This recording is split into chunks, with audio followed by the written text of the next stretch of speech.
Hello everyone, welcome back to Rob's Gaming Table. I'm Rob. I'm Mel. And we're here to play more Lord of the Rings, the card game. Hello? Possibly for the last time. Ever or just this? For this campaign box. Yeah, why'd you say anything? Sorry. I was trying to have the longest awkward pause and then drop it.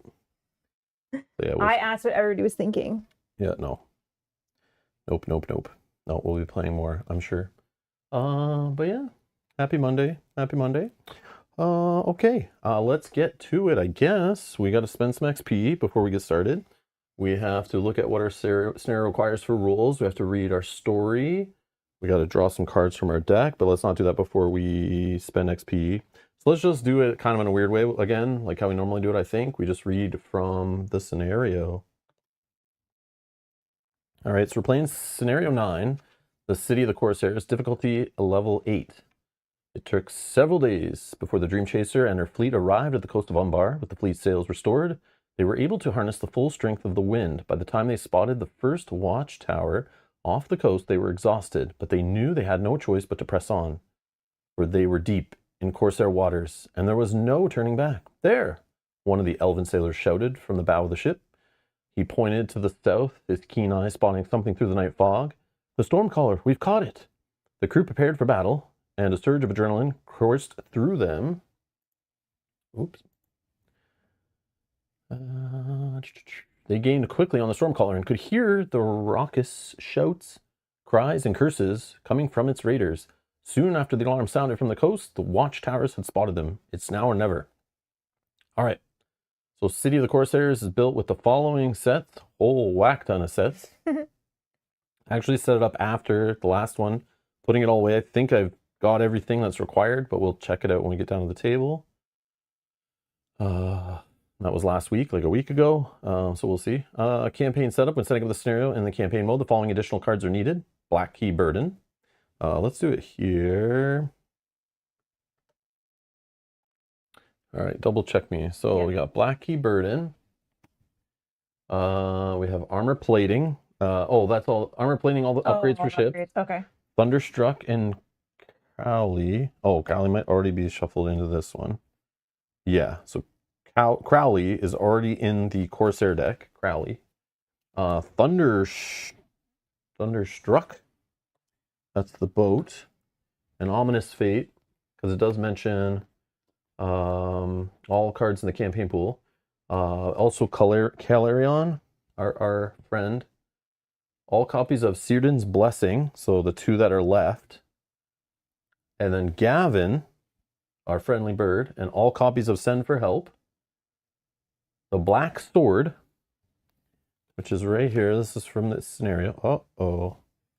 Hold up. Even on? One sec, sorry guys. Go here. Hello? Cards? Yay! Cards. Okay. So the Black Sword. It's an item, weapon, immune to player card effects. The Black Sword enters play with 3 resources on it. Captain Sahir gets +2 attack and gains indestructible force. After Captain Sahir attacks for the first time each round, he makes an attack against each other player in turn order. That's annoying. Black Sword. So we cannot upgrade this, which that stinks. Correct. Yeah, because there's nothing. Oh, yeah, we can. Upgraded Black Sword is not listed.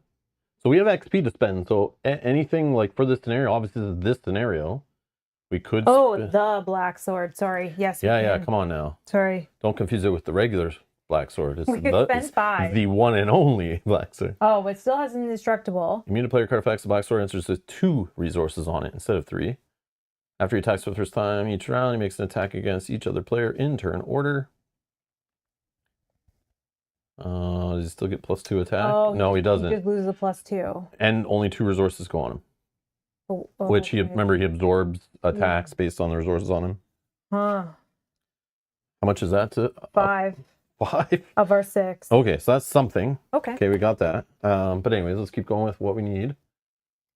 And I think that's it. Oh, and set aside each send for help face down. Oh yeah, because we'll do like a random one again. Yeah. Okay, those are set aside face down.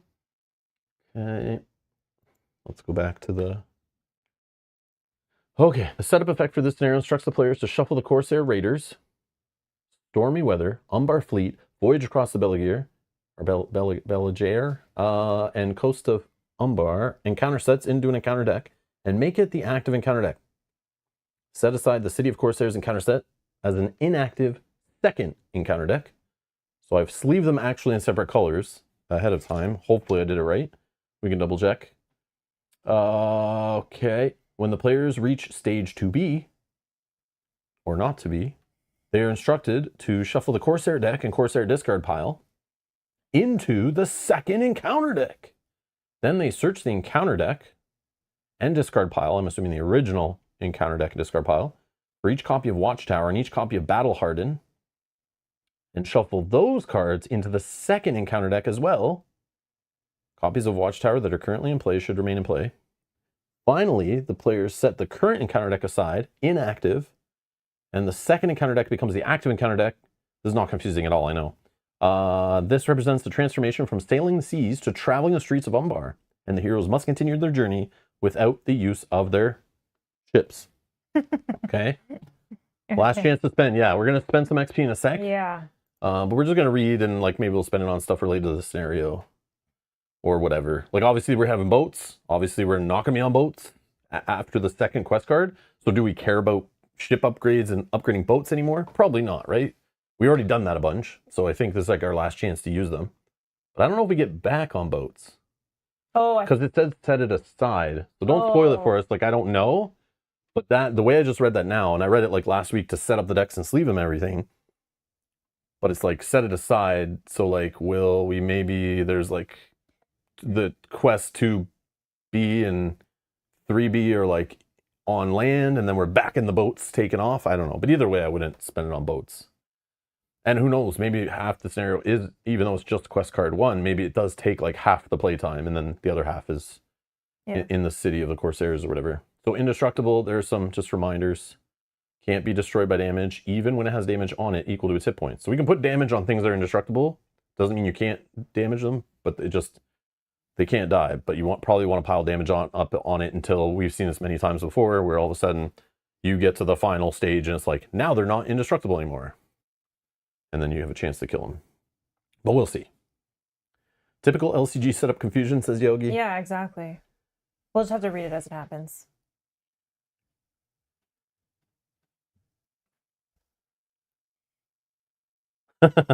Resistance to Evil says, if this game was not Middle-earth / token themed, I would have quit long ago. Understood. Understood. Completely understood. It is brutal, but the only game I have, ... only game I have fun losing. Yes. I mean, I don't know. Yeah. Very nice. Very nice. I agree. I also have fun losing in Arkham, though. So. Fun, Arkham. I don't know if those go in the same sentence, but you do you. I have that same feeling. I definitely play that game. I definitely play that game. Fun, though, do you? I play the Debatable. game. I definitely play lots of Arkham Horror, the living card game. That I do. I have fun setting it up, starting it, and then yeah, all of a sudden I pull tokens from the bag, and I remember that game. Oh yeah, this is why I enjoy playing the other one. You enjoy like scenario 1 and 2, and then yeah. deeper in, you're like, why? Or I'm reading the story. Yeah, I'm reading the story for the first scenario, and I'm like, oh, this is really cool. Like I like the setting and what's happening here, and there's mystery involved. And then they tell me on my first skill check to reach in a blind bag and pull a token, and I'm like, oh yeah, this design decision. This. Oh yeah. Yep. Yes. That's funny. Clever. All right, so that I think is all we get. Let's see if we can win this one. So I do want to just double check the deck setup just to make sure I like literally sat down here. I remember it was like super quiet. I'm like spreading things out, like very carefully going through, because I hate the way it's like listed here. You just see the symbols, but above it, it like lists them and you assume that it's in the same order they're listed in here. Oh, but it's not? It usually is, right? I assume there's no typos, but who knows? So City of the Corsairs is the first one. Coast of Umbar, Stormy Weather, Umbar Fleet, Voyage Across the Beligear, Corsair Raiders, and the Dream Chaser is the ship stuff. So then out of these 6 here, if we go up here, So do it like, let's do it like this. Let's do it like this. So I have the deck here, which it says instructs the players to shuffle the Corsair Raiders. Brett, thank you so much for the super chat. Thank you, Brett. Thanks for the reminder. Thank you, Brett. Thank you. Thank you. Awesome. You're doing well. Thank you so much. The setup for this scenario instructs the players to shuffle the Corsair Raiders, Stormy Weather, Umbar Fleet into an encounter deck and make it the active encounter deck.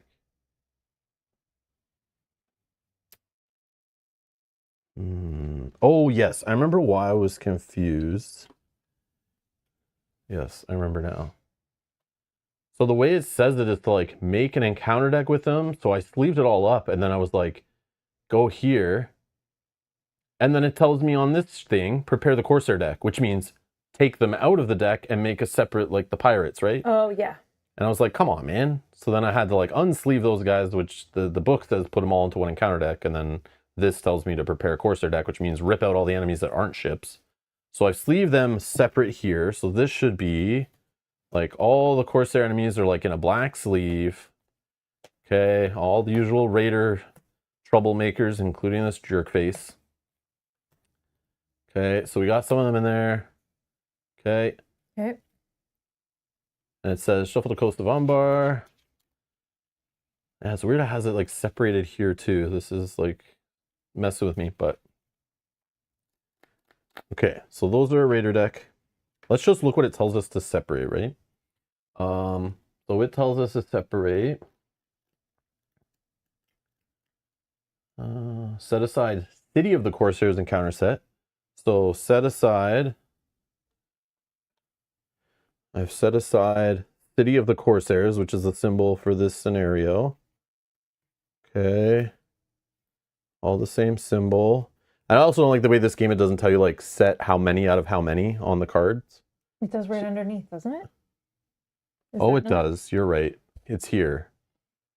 Oh, but then I take them out too, the gold ones. That also messes with it too. Yeah. So I can't really use the number on it anyway. But yeah, I'm so used to looking at the bottom, like in most card games, like it'll tell you like a set down there. But yeah, I forgot it's like hidden in there.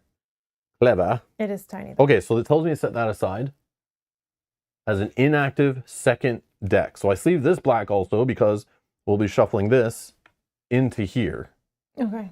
And then we find that are not in play some cards from our starting encounter deck, which is everything else, which should be like, yeah, the stormy weather symbols. We got the ships are here.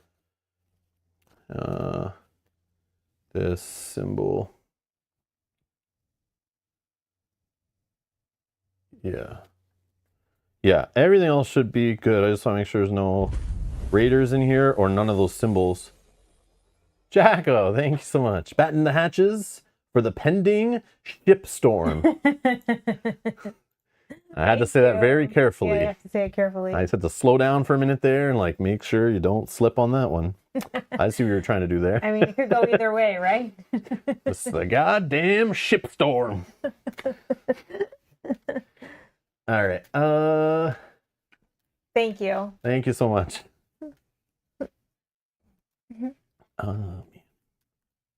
It made sense 5 minutes ago. Brett, I'm sure it did. I'm sure it did. I know it did. That's why I stopped for a minute after I read it and was like, I'm sure it was something a few minutes ago. But my brain right now is trying to keep this straight. So I'm like, yeah, I'm really like lost right now. But it's okay. It's not you, it's me. Okay. So yeah. The only problem is there's these ones that I did not sleeve up and put in here because they're double-sided. So maybe these are something we have to look at upgrading or not. Or campaign mode only. Never mind. Campaign mode only. Never mind. Oh, okay. These are probably going to be set aside or something. I just didn't sleeve them because they have two sides. And they're not going to go in the deck, obviously. Right. Black Sword is two-sided. That won't go in the deck. And these we know are things that'll be used at some point. And we got our ships ready. Okay. So, if you just want to shuffle this a little bit, yeah, we may have to do more with it, but I don't know. Let's just figure. Okay. So yeah, we'll go back to the instructions, which are probably on the other card telling us how to do this. But let's just read this to make sure we're good. again, we're going to do the setup in a minute after we draw cards, but we still need to spend XP. I just want to like finish my thought with this deck building to make sure we're good. So we shuffle this, encounter sets and one encounter deck. It's the active one. City of Corsairs aside. Prepare the Corsair deck. I've done that. We'll just shuffle it again. Players prepare the fleet. We got our boats out already, got our attachments on them. Add the Stormcaller to the staging area. Okay, that's this one. Oh, okay. Add 1 copy of Southern Belfalas. That's probably in the deck you're shuffling, so grab that. 2 if there's 3 or more players, but just 1. Southern Belfalas? I'm assuming it's a location. I bet it's a ship. Oh yeah, maybe it is a location. Sounds like one. Southern. Oh yeah. I don't know what a it's a Belfalas location. is, but I don't know. It just it's sounded probably to me like a something. location. Probably some kind of this thing. It's one Like of a these, rock? obviously. It's like this formation against the water like this, of rock. That's what that means, obviously. Okay, we've got 3 threat, 5. Okay, travel. 1 player must reveal the top card of the Corsair deck to and engage it to travel here. Annoying, but that's okay, I guess, for you. So that means they're like guarding the shore, I think is what it's trying to do there. It's a coastland, ocean, shadow. If this attack destroys a character, the defending player discards an ally they control. Oh, Oh, that's rough. okay. Okay. This also goes in there. Yeah. Okay, Okay. and shuffle the encounter deck. Okay. Okay. So we did a little bit out of order, but it's whatever. I just want to read it all while we had it up there. That was shuffled. Okay. And we'll read this in a minute. But XP spending. Yeah. So I don't know all the options, but I don't know if this buddy is only going to help us when we're in the water. So he might fall in the same group as like spending, whatever you want to call it, experience on the ship portion of things, the water battle part, but we know it's going to switch to land battle and the ships go away. Yeah, because So it's like, do we want to spend XP on something that maybe is like a quarter of the scenario, half the scenario? I don't know. But we know there's a black sword involved. And I'm sure that's like some final boss fight shenanigans with our friend here who stole our treasure. that who plus must 2, die. Yeah, that +2 that we could get rid of is huge. Oh, the Bay of Belfalas? I can't say that. Just off the coast of Gondor. Oh, have you been? No, I'm just kidding. Is it nice this time of year? I'm just kidding. Okay, that's good to know though. I did not awesome. know. It sounded like a location to me. Actually, but it hold could have on. been a ship name, I guess. I think we can validate that. Let's see here. Coast of Gondor. I don't. Oh, you're looking for it on the map? Yes. Where did they say it was? Off the coast of Gondor. Oh, gotta find the rock Yeah. formation. I don't know. I think it's right here, actually. Is that it? Right there? I think it's right there. I mean, that maybe could be. Oh, wait. Here's Tolfalos. Oh, So it must be close to Belfalas. there's actually where. Oh, The Bay of Belfalas. Holy crap, we found it. is this where we are right here? First time I've ever looked at this map. I play on it all the time. That's I so never fun. actually started reading things on it before. I didn't. It's just either. there for its pretty looks. Now Oh, we that's just so got funny. educated by it. Thank you. Resistance, thank you so much. Okay, so yeah. So the black sword, Oh, the black key could be upgraded too. the black key is also. Is this the burden? Yep. 5, also 5. Everything's 5. The black key leaves frame of attached enemy, gets a whole bunch of crap. Immune to player card effects. Forced at the end of the quest phase. Captain steers in play. Place 1 resource on it for each player in the game. Oh, it removes that part.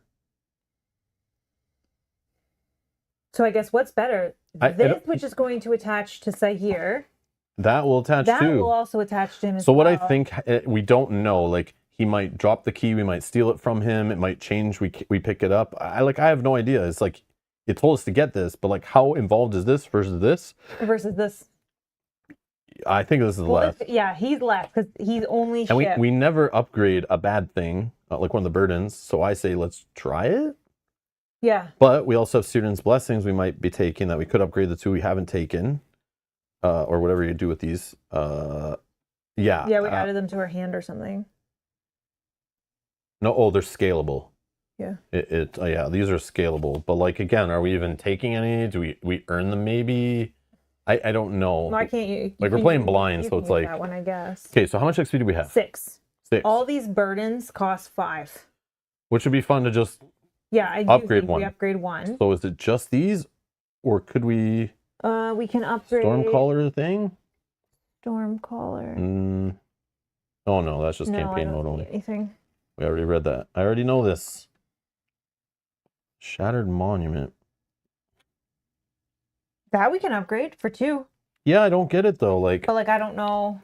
Campaign mode only upgraded. Oh, I see. Hold on. Does the Stormcaller,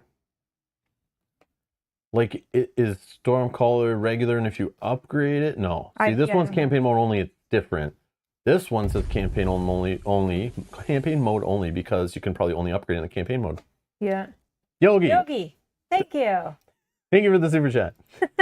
Towards holiday off the coast of Gondor. Thank you. I'm sure that will be quite the expensive trip. I don't know how we're getting there, but I feel like it's boat. It is a coastal land. I don't know. After this scenario or this whole campaign, I don't know that I want to take a boat anywhere near. Yeah, we're rich. We'll fly eagles. Is there dragons? Yeah, but they're not nice. They steal treasure. Oh yes. So we.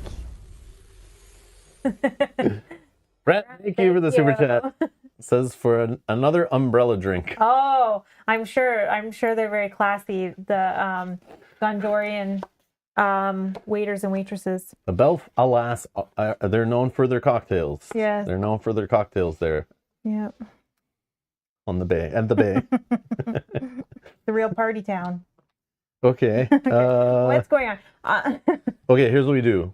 We do a poll. Because like it's like I don't know. Some of you are watching, like live, and you're like, oh, I know they should probably spend the experience on something else than this, or if they're gonna do it on these two, they should do it on this. But I don't want it spoiled. But you can vote any way you want. If you want to vote for just like the black sword or the black key because it's fun, I say we just do it like that and try doing for the first time a boon. Yeah. I don't know which one is more relevant, but I'll put a poll in the chat. We'll look at them a little closer, and you guys can just pick. You can pick based on art. You can pick based on how the abilities change. But we'll just leave it up to those here watching live just to pick, because literally it's blind. We could sit here all day talking about it. But like, I don't know, let's just have some fun. And we could just roll a die. Or we could like sit here talking out like, let's spend 2 here and 2 there. And like, but it's like part boat, part land. We're obviously going to fight the boss guy at the end, I'm assuming. Unless there's like alternate win conditions or something, you can avoid them or go to a different quest card and you don't even face them. Like, but that's fun. Like, that's fun on a blind playthrough. Let's see what happens, right? True. So I'm gonna put a poll in the chat. What to upgrade? The black sword. The black sword. Black key. Or black key. Okay, there might be other things upgraded. I'll just play more. We're going to leave one experience probably on the floor, or we can just put it onto one of the cards that scales. Yeah. So if you want to look through and just pick one or something while this poll's going, I personally don't care too much. I mean, I could put it on. Like if you have one this one is the dead card. It has none on it. And what does that do? It just places progress on the non-unique location in the staging area. Sure. So I could put one on that. Sure. Guildor's Council. Well, it does 0. It doesn't do like as the cost. No. Oh, it's the level. Yeah, oh, X okay. is 0 right now. Yeah, sure. I never put anything on. Sure, whatever. Yeah, mark it on our thing. You probably won't draw it. You'll just have to. Do you have a pencil? Oh, no, I have one. I have one. Okay, perfect. See it. I just got to scooch. Jacko says, I have no clue, but I'm voting. Yeah, that's exactly what you should. We're having fun. Who cares? Like, it literally could be a die flip. Like, I have no knowledge either. Like, just have fun. Let's pick whatever. So, sorry, the black sword. Here's the regular version. So maybe we'll read it and like one sounds worse than the other when it's upgraded, okay? So the black sword, this is the regular version we would deal with if it's not upgraded. So it's going to attach onto somebody, but right now I'm assuming, maybe, no, it's an objective. I don't know. Maybe, no, this probably is an attachment. I don't think. Maybe well, it's specific to him. He gains. So this is immune to player card effects. The black sword enters play with 3 resources on itself, okay? Captains to here gets +2 attack and gains indestructible. So we can't kill him. So we probably have to do something to get rid of this out of play or something. but it's immune to player card effects. So there's probably some way to get resources off of it or something. Then we're just guessing, right? So forced, after Captain Seer attacks for the first time each round, he makes an attack against each other player in turn order. So an enemy attacking twice, and an annoying one and a main one, that sucks. Yeah, but that's annoying. If we spend 5 XP on it, this card is still immune to player card effects. Comes into play with only 2 resources on it. So now it's, I'm assuming, less powerful or easier to get rid of, I would assume. He still gains indestructible, but he doesn't get 2 attack buff. Yeah. And force, after he attacks for the first time, he still makes an attack against other players. Okay?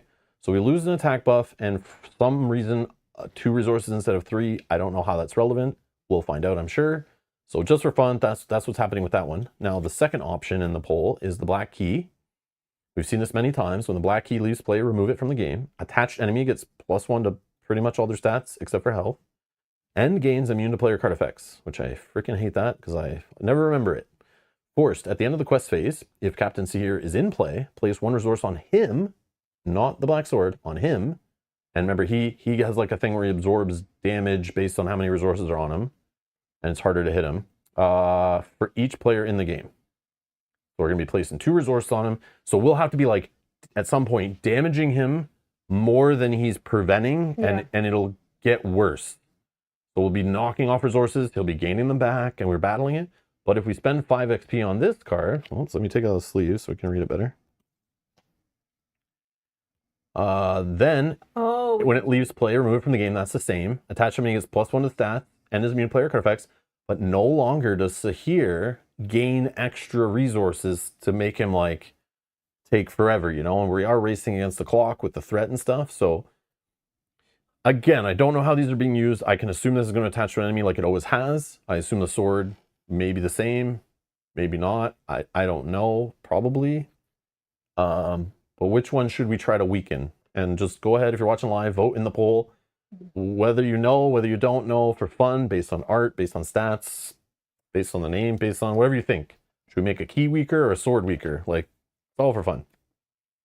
This is interesting. After you just like kind of went over them, I am kind of torn 50-50. I literally would have to roll a die. Because, I know. Because either one of those sounds like a good upgrade. Yeah, and again, but there's lots of unknown information, so it's like we're just going on what we know, what we assume, so yeah, it's fine. All right, I'm going to close the poll. Thank you everyone that voted. The black sword, 54%. Alrighty. So the black sword has been upgraded. Thank you, guys. We have no remaining XP. Okay, so the black key, which hopefully it doesn't stick around too long. We can get rid of it easily, and then we get the black key, the good one. Maybe it'll be a thing. Okay, they're all sleeved up, ready to go. Thank you, everybody. Okay, so now let's shuffle our decks, I guess, and get our cards drawn. This stuff, I'm not sure what's happening with it all yet, but we'll figure it out. Stormcaller should be here. Sorry. Which we'll read that in a minute. Shattered Monument, I'm assuming, is going to be set aside or something. We'll find out. What's this? Oh, Ominous Fate and Thunderstruck. Oops. Oh, they gotta go in. Sorry. Oh, do we pull them to like upgrade them or something maybe? And we're like, oops. Yeah. Oh, and I guess Gavin's gotta go in, but maybe this one will tell us. So maybe. Yeah. I'm just shuffling a little bit, but like we'll shuffle some more. Yeah. It probably tells us on there what to do with it, but okay, hold on. Let me shuffle my deck.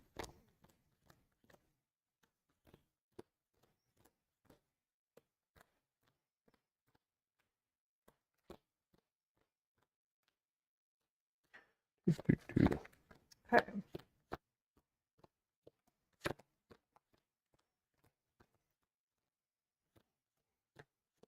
Am I first player or are you first player, or does it matter? I don't know. I can roll a die. Okay, I got my ring right from the start. I got a 1. I got a 6. All right, you're first player. Okay. Can I have that back, please? As soon as I How dare you? I'm gonna keep because I have my ring. Sure. This is the ring I need to be able to play Steward of Gondor, which hopefully I will also get. I don't love having this already, but that's fine. One of those. Okay. We'll make that work. We're playing full easy, right? Sure, whatever. I am anyway. I mean, it's 8 difficulties, so sure. Rogue, how's it going? Hello. Yes, full easy.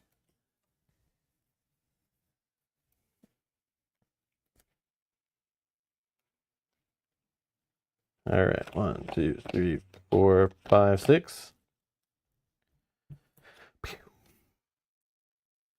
Mm. Mm. Oh yeah, do you need to know how much that it gives you? Oh, this is a defending one. I like this. I like this, having this here. This guy kind of sucks. Feel like it's a threat 40. This guy's okay when enemies are there, but I don't know if I care right now. I feel like these allies are sucky to start with. But the attachments are okay.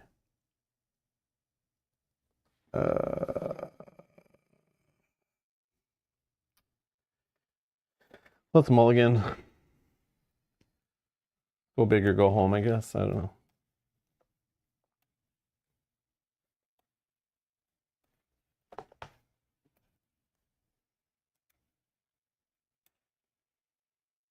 I mean, I guess there were like cheapish allies, so that maybe should have taken that. But I know I have other cheap like defender ones and stuff, which I like to have to start with. I don't know. Just cut it.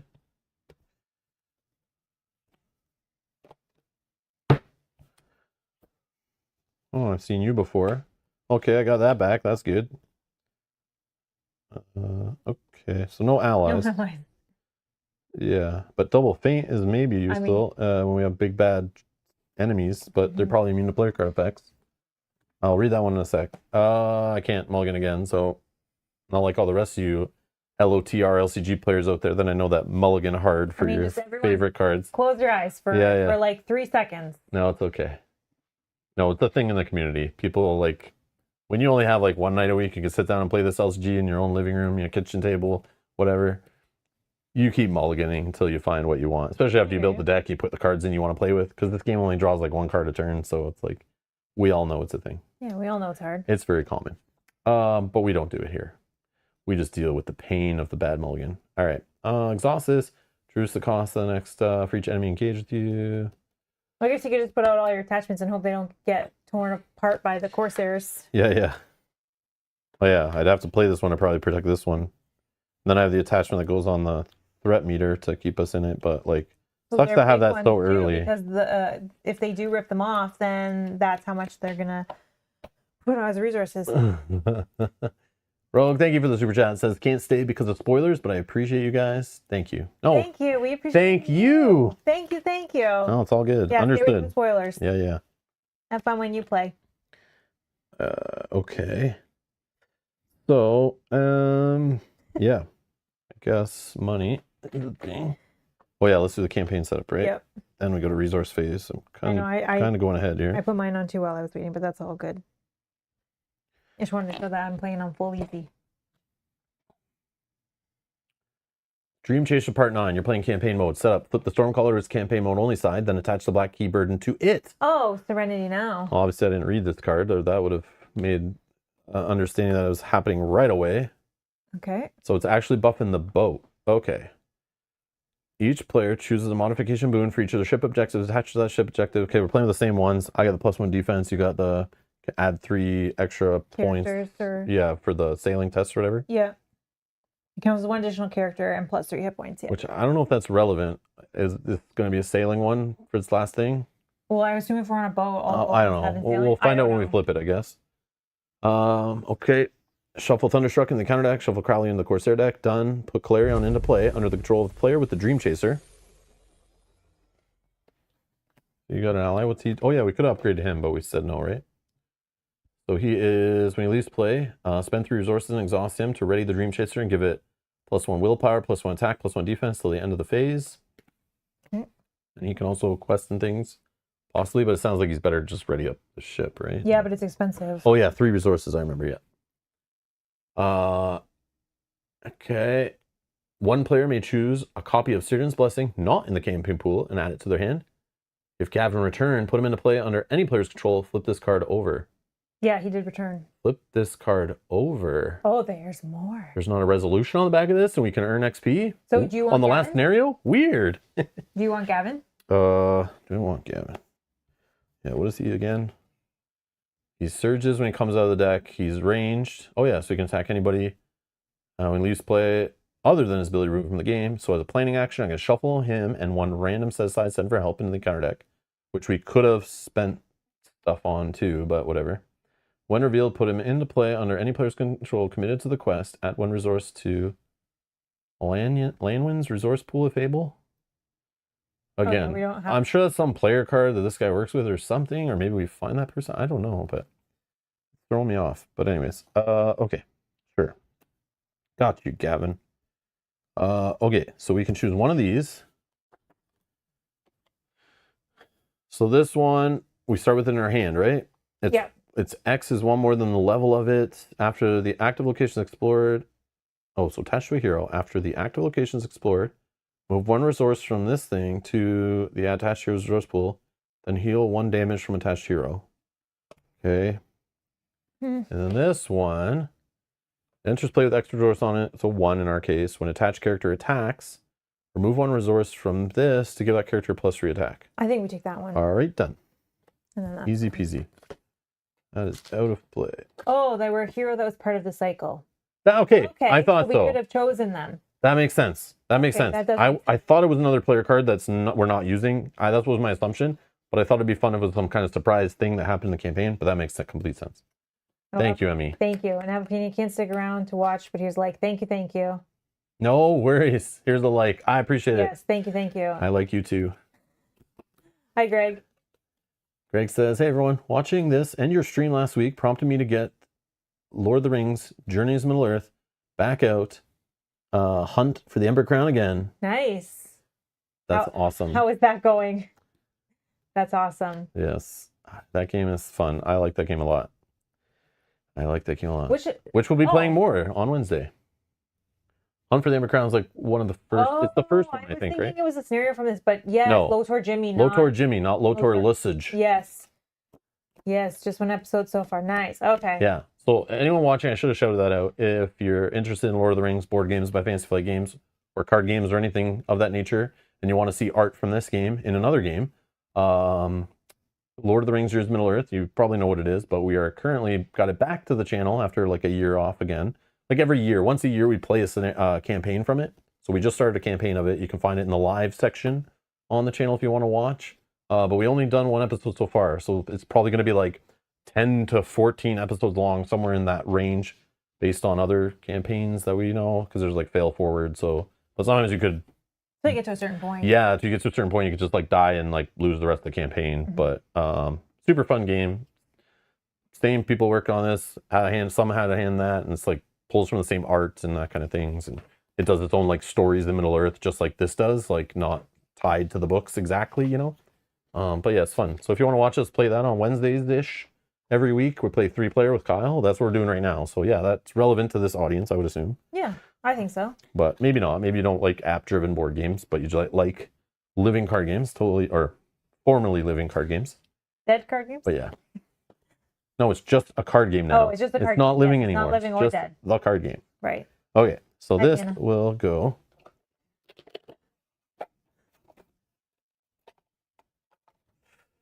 Let's go. No. Are you putting a sleeve on what this? No. Oh. On Cyrdan's Blessing. Oh, it's yeah. in my hand, right? Sorry. Yep. We're still. Yeah. You're already. Yep. We took it, so I sleeve it.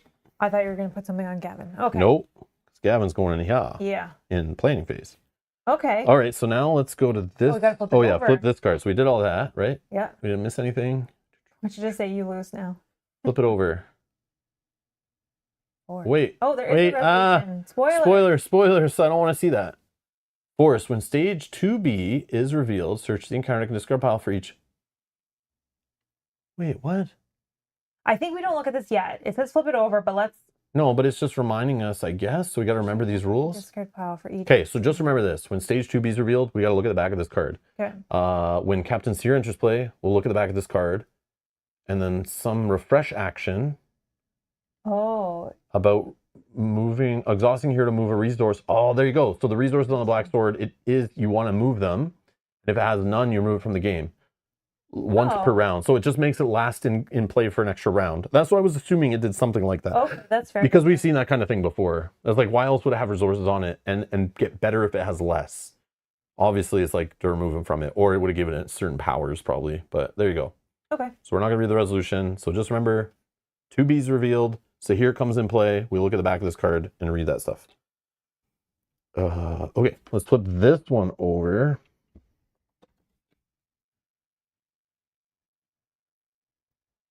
All right, deep in enemy waters, you must recover the artifact from the Stormcaller.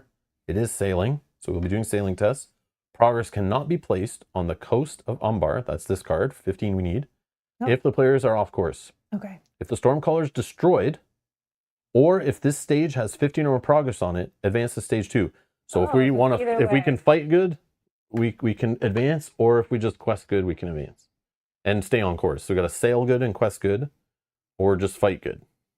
I like the way there's options. Things that we're good at. Well, it's the only things in the game, really. Like it's like, but it's not making us do all of them. Like we could focus on one over the other a little bit, but not completely, because we know cards get worse when we're off course. More than just this crap here. Okay, so Black Sword is not in play. Not in play yet. I think Sahir's gonna have it when he comes in. Did it even tell you to set Sahir aside? It didn't tell me to do anything with this card. Or this card that, oh, this is part of the one that's set aside, so that makes sense. But I know I'm not supposed to leave it because it has 2 sides. I'm pretty sure. Oh, that one is part of it too, isn't it? Oh, this is. Yeah. So this would be set aside also. Okay. Yes, that makes that easy. So technically it did tell us about those. Okay. Yeah, because it says set aside that whole set. That makes sense. Okay. Okay, I think we can do this. Yeah, resistance. We'll talk about that one at the end of the stream, actually. I have the page open about it. I want to, if I remember, talk about it at the end, assuming we win today. If we don't win, this won't be the last episode.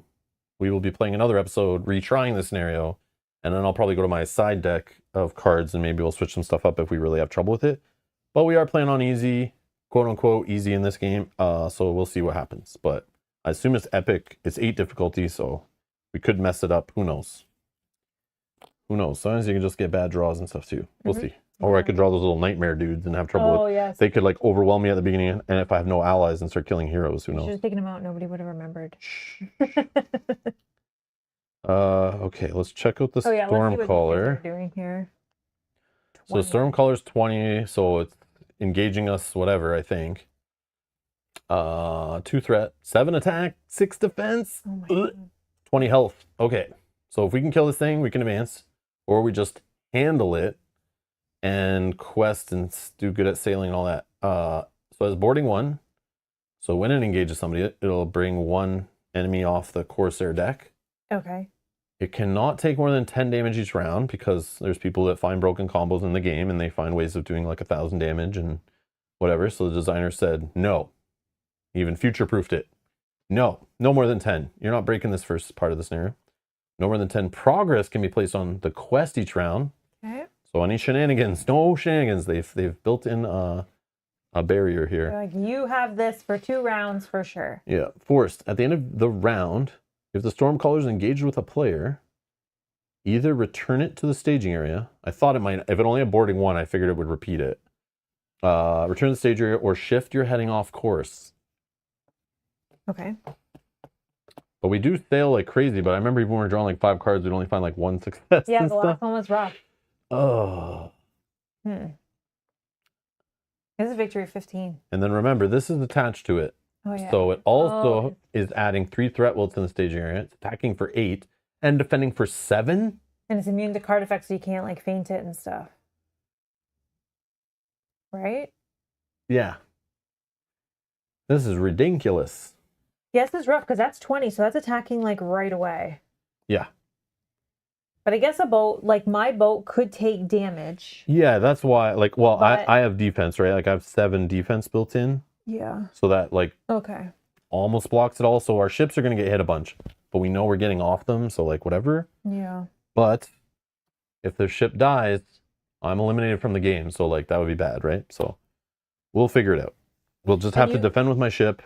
I hope I engage it somehow. because I can optionally take it. It's not. Yeah, you can optionally engage it. It's not like. Yeah, that's not a card effect. Optionally engaging. Okay. Just the problem is that we don't have the allies. Yes.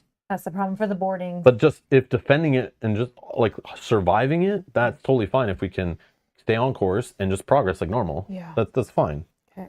I'll do my But it's gonna bring other enemies, and then I have to defend my heroes at the start. So like we could have a dead hero here if I don't draw into a ally here on my first draw, hopefully. But we'll see. Okay. Well. Or hopefully Crowley isn't the first enemy off the deck. That would also be sucky. Okay. So let's resources. We draw a card and we got our resources. Okay, a duplicate of this. I mean, that's not the worst. I just don't have the money for it. Oh, unexpected.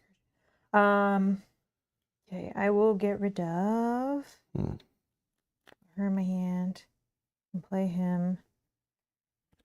Oh yeah, feints though. So I could feint like a annoying little. Oh yeah. Oh, but if I spend my 2 tactics. Oh yeah, but this guy, because resources become tactics when I have an enemy engaged with me, so that could be a thing. Okay. Which is an exhausted commit. So. Yeah, questing it is basically, yeah. Unless we can build up some kind of border, I can build a fleet of ships like last time again, which I don't think is possible. Yes, I can play with. Unless they're in this set too, but I don't think so. Well, we're gonna discard that one, and then we'll take all these. Okay. Am I first? Yeah. Okay. I don't think this will be too much. I'm gonna spend. There is no easy. Exactly. That's why I always do quotes. We're playing on easy, quote unquote, aka normal difficulty in normal games, usual games. Unexpected courage. So we got the ring, and we got unexpected courage. Then I think I have to play this lady because she quests without having to exhaust. Oh yeah, yeah, good call. And then I can play this lady. For an action, discard 2 cards from your hand to put it into play. So let's do that. And then let's spend, if I gave you one more, did you draw an ally? No, I drew another attachment, a duplicate of this. Oh, sugar. I could use the resources for it because if you do give it to Aragorn, technically he only is my only guy with tactics resources right now. So if you did give him one that makes feints online for sure. Okay. But they also become online if I engage enemies because this guy right here says if I have an enemy engaged with me, he also gains the tactics icon. So his resources become dual. But we have 7. But yeah, that's fine. You do whatever. But I could also, I have enough to put this out too, again, but I have no allies, so this is like... Well, let me just give you, But if you need it, go ahead, like, who cares? No, I don't need it right this minute. So Aragorn's getting some money? Yeah. Okay. And we'll go from there. Do you have Steward of Gondor yet? No. That's okay. But I have unexpected courage. Like I have nice. my ring and unexpected courage combo, okay, so perfect. even if it helps me ready my own allies for now. Okay. Okay. Done. I'm actually just going to put this off screen so I don't get confused. Or like this or something. Just so I can see what the top card is, because that usually matters. Okay. Oh yeah, Alta's resource could help him have the resources next turn to play a second one of these onto another one of my heroes. Okay, that's good. Which would be helpful, giving them extra hit points and stuff. Okay, so I'll spend 2. We'll get Aragorn. Now has +1 attack, +1 defense, and +2 hit points. And then I'm going to put this one there since I might have that boat engage with me. I'm going to shift the heading off course. I'm going to let it go back. No, I think you let it go back, right? For sure, but then it's like 3 threat in the staging area, which we could keep out of there. Well, actually, I'm going to do the heading off course thing more often. The only problem is that you are going to be first player next round, so I can only put my ship in. So my ship will count for 4. That was 5. Counts as 3. Counts as 1 more. I think it's just 4. Any ceiling test counts as 3 characters when committed to the ceiling test. And it counts as 1 additional character when committed to the ceiling test. So this counts as 4. Oh, okay. But I could put... So now I'm thinking I can put her into some when they're on my side, because she can go into the quest even if she's exhausted. Like, she doesn't have to be... I don't know. We'll see. But if I keep it in front of me, then it makes these resources turn on. If I have... I'll also reduce the cost of X allies I play for each enemy engaged with me. And if I get 2 enemies engaged with me, then this guy gets extra resources every round. but that rarely ever happens. But it Okay, could. I mean, we can see what happens. But if that guy's going to stay in front of us, and then I'm also taking an enemy each round that comes off the deck, and maybe some ships with boarding, we know that's the thing. There's tons of ships in here. They have boarding. So it's like, we got to survive this, and questing is super important. And like, I'll just try not to have my board wiped. That's what I'm hoping. Yeah, okay. So we'll see. But yeah, I definitely need allies, and like having none really sucks. And here we have to, if we want to travel here, we have to reveal, one player must reveal a Corsair card. So that's a guaranteed ally as well, or guaranteed enemy as well. But here's the thing. We don't have to travel here. No. Because it's only 3 in the staging area, but it actually blocks 5. So it's like, actually slows us down more.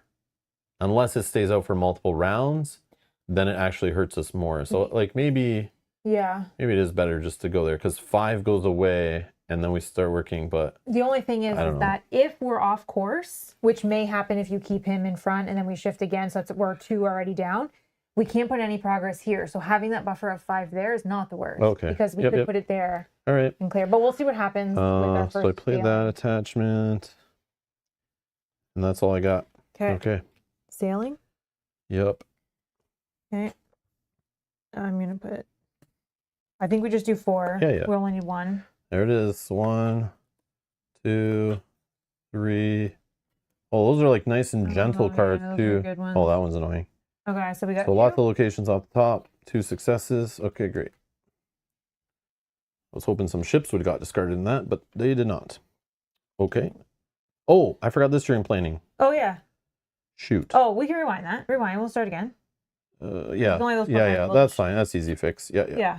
I wanted the bird in there. Anyway, I just looked at him and forgot. I'll just do this because that's where we are at. Can you get we'll just draw 4 new cards. Whatever. If we fail, we fail. You get a 10 for help as well, right? Oh yeah. Sorry. It's random one, right? Yeah. This one. Okay. You know, we'll get like the Gandalf, so we can't even use it on the cards because they all think can't, no card effect or immune to card effects. We'll see what happens. Random. We'll probably just pull it off when we're like trying to do a sailing test in a sec. All right, here, you cut it. Okay. 1, 2, 3, 4. Well, we got it. So. Okay. And we ignore everything on the card but these, right? So this doesn't do anything. It's not win revealed. It's just discarded. Then we count up things. Okay. But we're on course, so that's good. Okay, now questing. We have 5 in there. No, does it have extra quest? Yeah, so we have 6 in there. Or extra threat. I will quest for 3, 4, 5, 9, and then ready. Oh yeah, all this progress counts. We just can't put more than 10. But I mean, you're probably not going to put 10, 11, 12. I'll quest for 13. Okay. I'm not going to quest for any. Here we go. First card is a Watchtower. That's one of the cards that we need to shuffle into the next deck or whatever when that happens, I think. Well, it's in the staging area. It gains forced. When a raider enemy enters play, place 1 resource on it. Oh, so maybe this is where we travel instead. If we know we're going to get raiders for sure. That adds 2 more. Ominous effing fate with Surge. Okay. Either reveal an encounter card, raise their threat by X, which is 9, or deal 9 damage among characters they control. This is 100% going to the victory display, by the way. Yeah. At this point, I don't care. I don't care either. But what do I do here? Do we just take the extra card? I'm going to do an extra card. Oh, it's per player, right? Each player must either. Oh. We don't have to do the same each. I know. I just don't know that I can. Can I take 9 and then heal it away? My 2 heal guys are in my hand. You can do whatever. I'm not putting 9 damage on my heroes and the boat. 1, 2. But you could probably put some on your boat. Because your boat never really defends and stuff. Right. And they can go on just the characters they control? Divided among characters they control. You can put it on this dude. You do whatever. I'm going to reveal an extra card, so maybe 2 cards is bad. So if you can heal. I'll take 9. I can't heal. These are getting discarded. So, I see what you're saying. I chose the quest girl over playing a heal guy. Okay, well, you do whatever you want. I'll take the damage. So I'm going to put this in the victory display.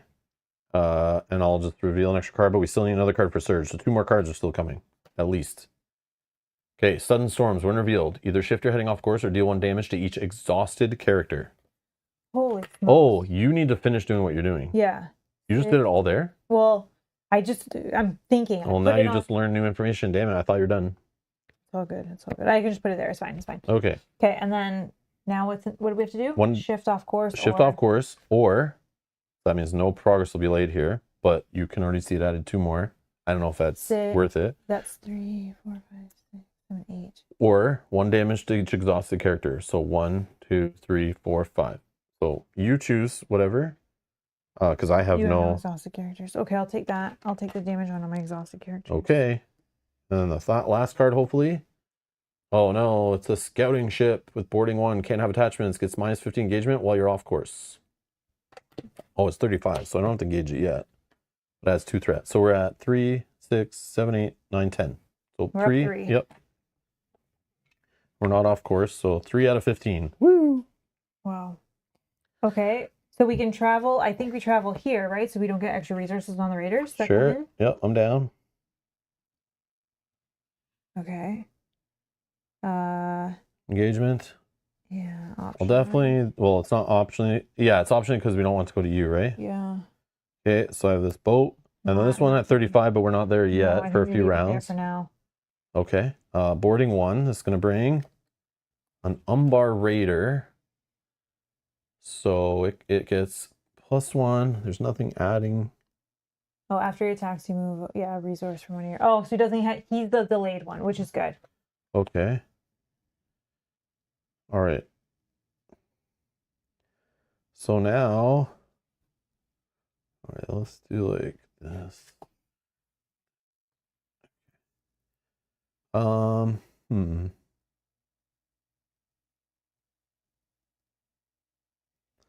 Okay. So yeah, we gotta put on this guy first, then this guy.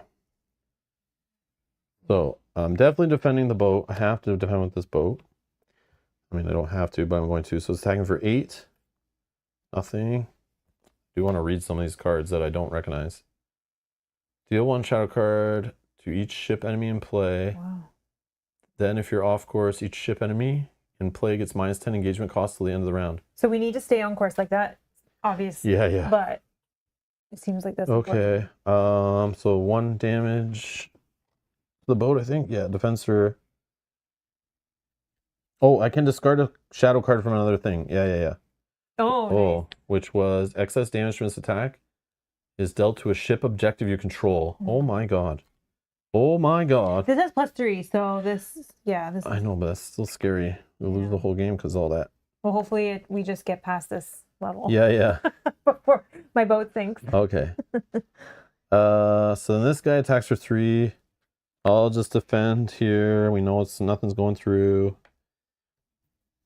And then this one I'm not going to attack, but this guy I can attack.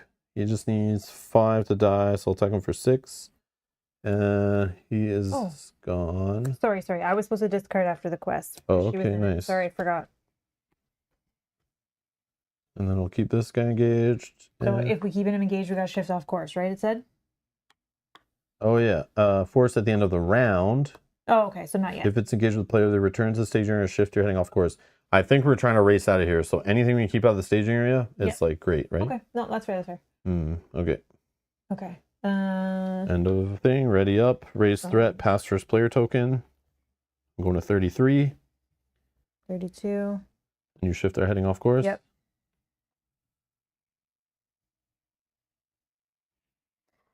Okay. Discarding the rest of my hand.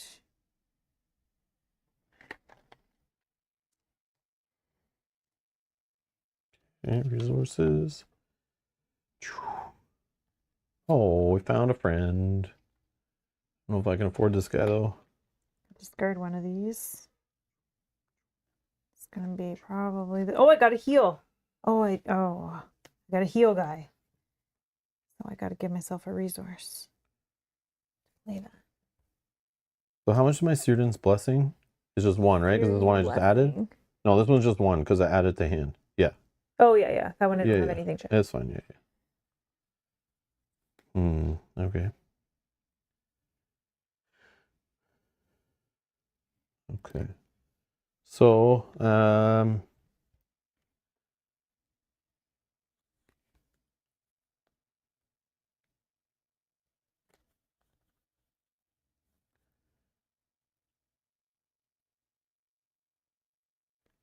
Could play this guy. Just have an ally in play like all the time. Probably should. Or I can put this on this guy to help with attacking. Give him defense and extra hit points. Or I can put the Siren's Blessing to give him +3 attack for 1 attack. Could help get some damage through on this guy, but I mean, like, it's only 1 attack, it does it. Sucks I have to put like... Yeah, because he defends for what, 7? So I have to hit higher than 7 to even put a little damage on him. He's 20 health. So this will like sneak 3 extra damage on him, but like, I don't know. It's probably better to use on other things, like other ships. Oh, and we have a boss fight coming later, so like, whatever. Okay, I'm gonna spend 2 to put this on this guy. So I have additional attack and or defense. And then this guy will just play outright. So I have an ally in play. Pricey ally, but we'll do it. Okay. All right. I will discard a card to give a resource here. I will spend those 2 green resources to play my healer. And then I have a blue resource to cancel when revealed. And if not, I will use it to heal. Okay. Which, yeah, means that maybe I don't put her in the quest. I don't know. I don't have enough cards. Oh, you know what I do? I do this. I spend 1. I get this from my discard. Draw a card. That's what I do. Now I have enough. Okay. Do you have extra resource for him, or that's not? No, I had to use it to play the green. Oh, okay. Sorry. No, it's all good. No, yeah, I'm just making sure. You can skip it and then you tell me later. No, I just wanted to get the heal because that's the 3rd. Yep, that works. Okay. I saw him. Right. Sailing? Yep. Okay, so we're down 2 already. You're first player, but I'll put the Dream Chaser in, which will give 4. So we need to see 2. Is that what we're doing? 4? Yep. Okay. 1, 2, 3. Oh 4. my god, we got it. Have 1, faith. Have faith. 2. Oh, I did not think we were getting that. Wow. Okay. All right. We're back on course. All right. Wow. Okay. Questing? Yeah. Oh, yeah. Yeah. I'll put in 2. Okay. Problem is, I just figured out, is having 2 ships, I can only defend. Oh, yours is Sentinel too. This 5 attack comes in undefended on this ship. Because I'll have 2 ships. You don't have to take him right now. Oh, that's right. He's 30. Yeah. Hopefully that we can get rid of the 1 before we have to take a ship. Get rid of the 1. This one. We can't get rid of that one. This one's here forever. Oh, okay. And it just keeps engaging and bringing new dudes. So like it has to just stay here. And we just hope to stay on course. Maybe we just gotta hurry. We just gotta freaking hurry. I'll try. Yeah, but then we got this here now too. Okay. So I put in 2. 2. Okay. 3. That's 5. I'm gonna spend this card to give her +1 and reduce my threat by 3. Actually, I'll put in 2 more. 1 plus 2 more. So we're at 8. 1, 2, 3. I'm at 29. Okay. So we're at 8, 9, 10, 14, and then we ready 14, 15, 16, 17, 18, 19. 19, I have a cancel when revealed, and I can ready some allies. Rough waters. If it's in the staging area, cancel the first. Little success symbol found during each sailing test. Well, that's going to be a problem. Rough. It only adds 2, though. Oh, no. Oh, no, a ship. A light cruiser. Boarding 2. Cannot have attachments. Each raider revealed. Oh, only buys. Okay, we only worry about that when he's boarding. Okay. So that was 4 more threat. Okay, so 3, 5, 6, 7, 11. 8. So is 7 spare? 7, 8 spare. Yeah, 8 spare. So 3 go there, and then 5 go here.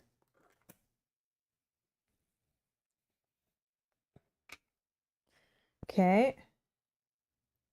So then after the quest, I have to discard a card because she was in the quest. I didn't need to spend my when revealed. So Now I cannot heal. Can I heal the boats? Discard a card from your hand to heal 1 damage on a character. So we can heal the boats, right? Yeah. But maybe I just spend these 2 on my heroes first so that my heroes don't die. Okay. Yeah. Heroes. I'll save the heroes first and then Okay. go from there. All right, travel. I think we do the one that cancels, yeah. Yeah, so we can stay on course, We need to possibly. stay on course.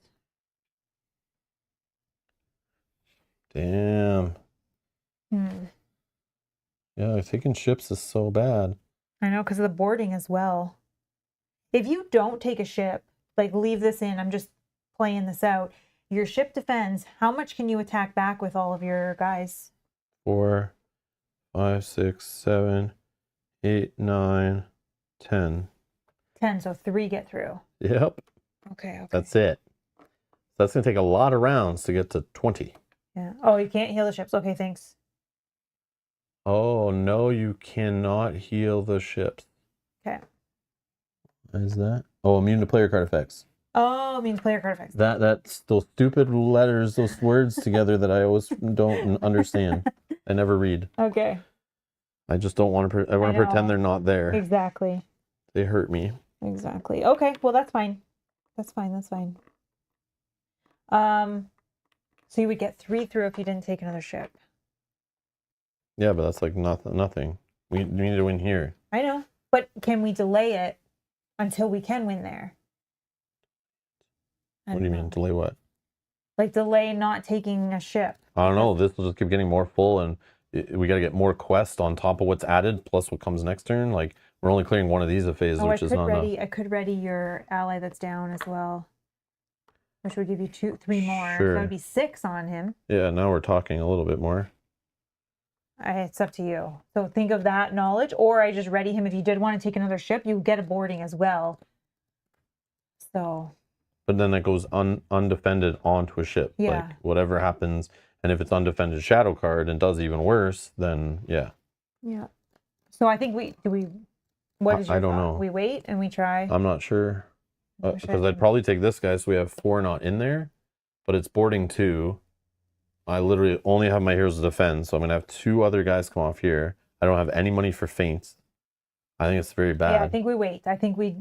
I'll just try to hopefully keep putting as many characters down as I can and questing as heavy as I can.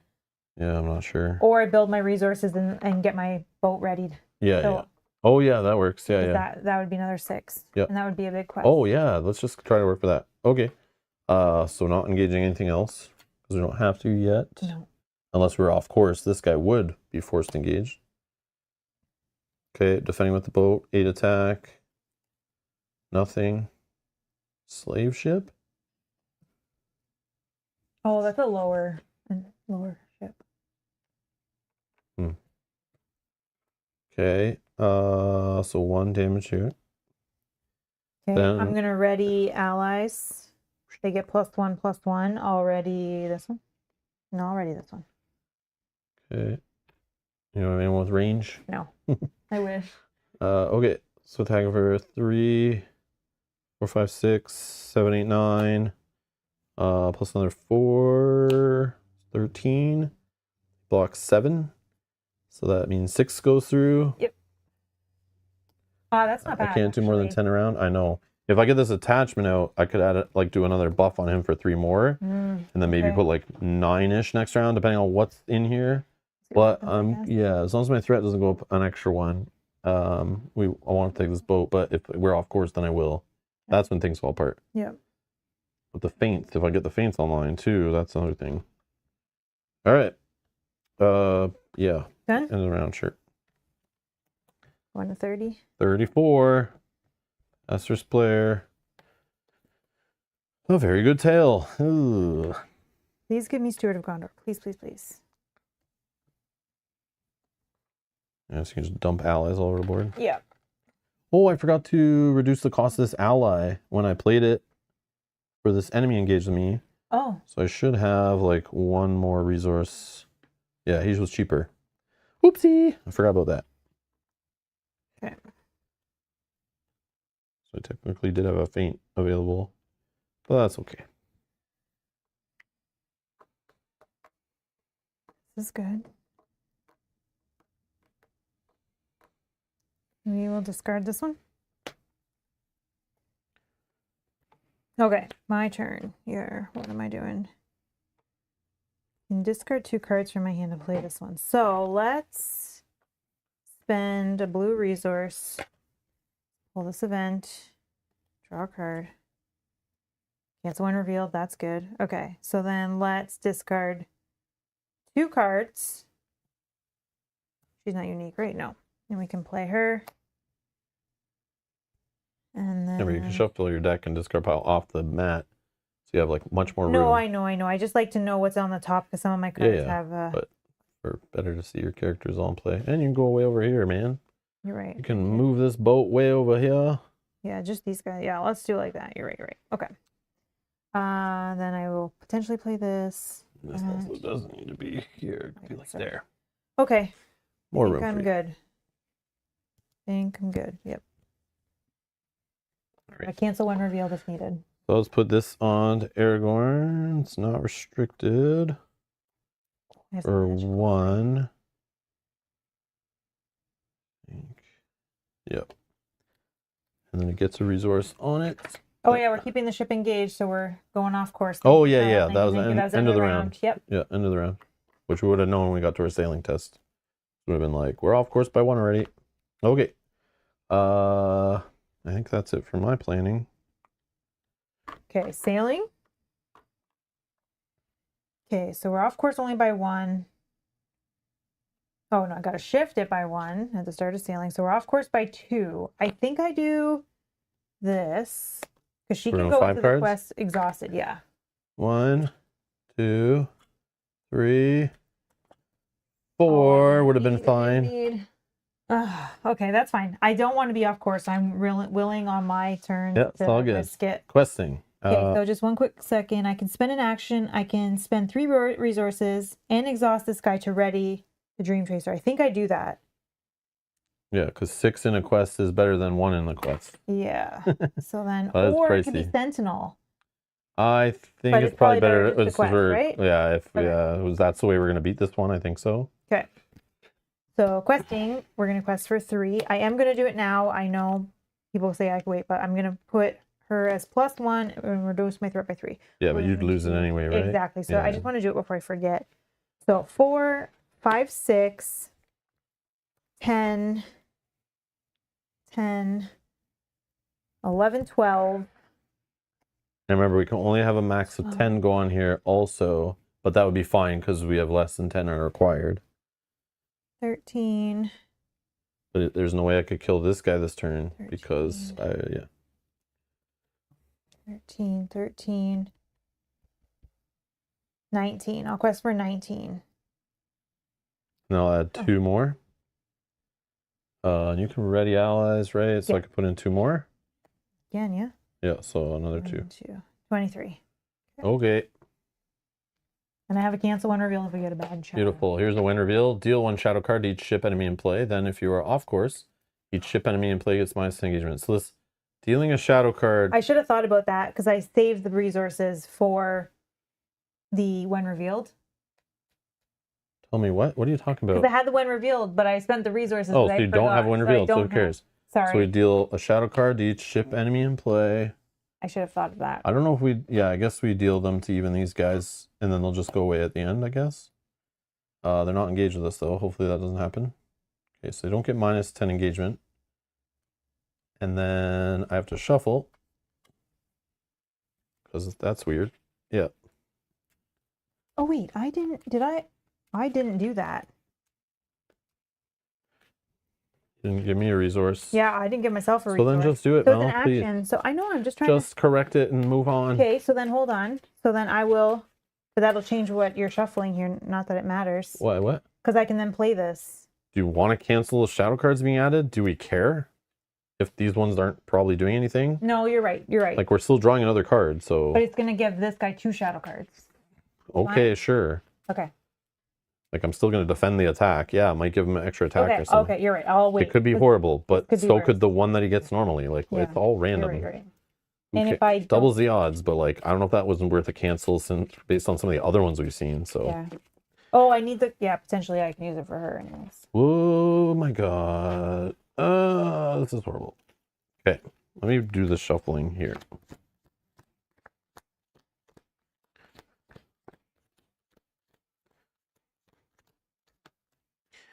Okay. Quick shuffle. Okay. All right, one more card, hopefully, not a surge. Slave ship. 32 though, so this one's going to engage. 7 attack, that sucks. Boarding 1. For each point of damage that is dealt to a ship objective by slave ship's attack, which would be 7 plus shadow card, because I can't defend against this unless you sentinel it, because I'm always going to defend against, maybe I defend against this one, not the other one. Deal 1 point of damage to a non-ship character controlled by the defending player as well. So if I let 7 plus damage go on this ship, I have to put 7 plus damage on characters. I mean, that might have to happen, but we're still not even at the other fights we have to do later, so that's lucky. Okay. Slave ship. Boom. Done. All right, so in the staging area, we have 5, 9, 10, 11, 12. 12. We're up 11. 11. So 3 goes here. Mm-hmm. And that leaves not enough, or is 8, right? 11. What did I say? 11 minus 3, right? 8. Yeah, okay. So then 8 goes there, and we're good. Oh, that's enough. 16. Perfect. Well, maybe we're good. But I just have to discard a card for her being in the quest, so I don't want to get rid of her. Okay. We're on course. Yeah, we'll we're put on that course. there. It's 15. We're allowed to put, that was only 8, not more than 10. So this is complete. Wow, we need exactly that. That's crazy. No, we needed 1 less because it's Oh, 15. we had 1 We got extra. 16 Okay, basically. okay. I think. This math is hard right now. There's way too much going on. I'm like very overwhelmed by this scenario. Suddenly, all the beacon sun lights along the watchtower are snuffed as fog rolls in from the west. Pull up the sails, you hear, but it's too late. The Corsair ships turn at once, and the Dream Chaser smashes into the rocks. You are plunged into the cold waters, struggling to stay afloat. When revealed, each player assigns damage among non-ship characters they control, equal to the total damage on each ship objective they control. So if you thought you were smart and you just pile it all on ships because you know they're going to go away, well, you just screwed yourself because it's going on characters anyway. But that was good because you didn't kill all your questing characters, but now you probably will. Okay. Discard all ship enemies, ship objectives, and ocean locations in play. Okay, so let's do one thing. So I got to do 2. I have to do 2. Or I have to do 9. I'll just put 10, 2 on this 10. guy. 10. Let's do. You put it on heroes also, but just be careful. This is 1. Try not to kill too many things. No, just 1. Because we do still have 1. We do still have 2. More 3, stuff to do. Okay, so it's like that was only the first card. Oh my god.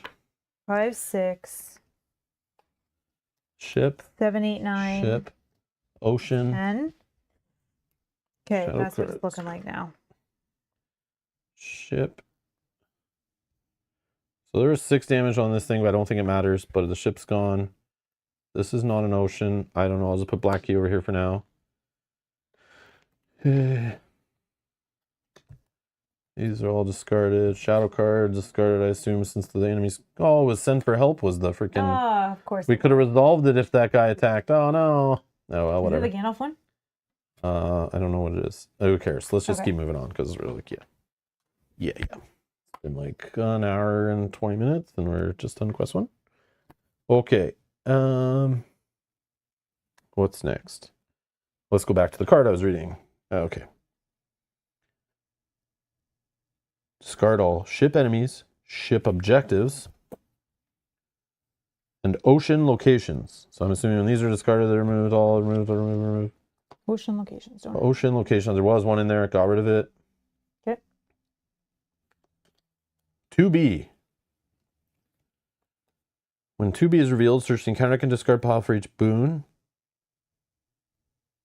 and each non-ship burden and shuffle them into the second encounter deck. Search the encounter deck and discard pile for each boon.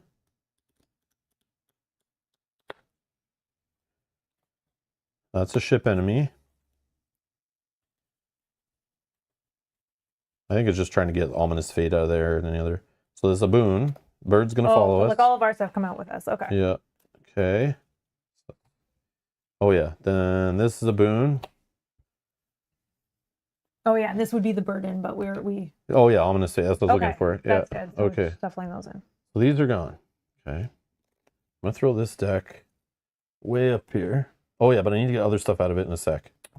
Okay. Let's see. This says, what's this say? When Captain Seer enters play, and something about the black sword, exhausting here to move one resource from it is the thing. Okay. No, I want to cover that somehow. Can't really. I don't know, man. Like messy. No, that's too big. It's fine. I know they can't read this from there. I can't really read it too much from there either. But I don't have anything near me that I can just block. It's fun. Yeah, whatever. Who cares? They want to do it that way and save on paper. It's fine. Whatever. Okay, so let's back to this. Okay. When revealed, shuffle the Corsair deck and Corsair discard pile into the second encounter deck. So Corsair deck, Corsair discard pile, second encounter deck, which is all the cards that had a back like this, sleeves from that other set, are going to become a new encounter deck. But also, did I bring black sleeves? Yes, I did. Okay. So now we're going to need to shuffle these in there.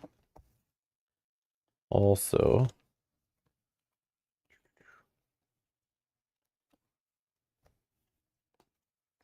and there was other stuff. There was stuff from the first one, but it isn't on here. Oh yeah, this. Search the encounter deck and discard pile for each a battle hardened and each copy of Watchtower and shuffle them into the encounter deck. Battle hardened And Watchtower.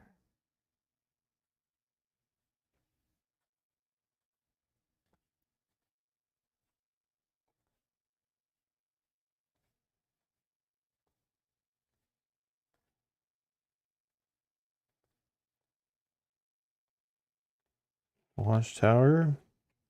I don't see battle hardened, but I'm gonna guess that it is a one that I removed, maybe.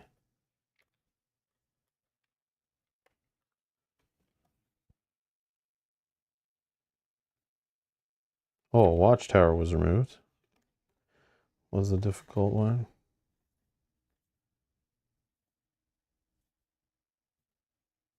I don't know. What the heck is a battle hardened, or did I miss it?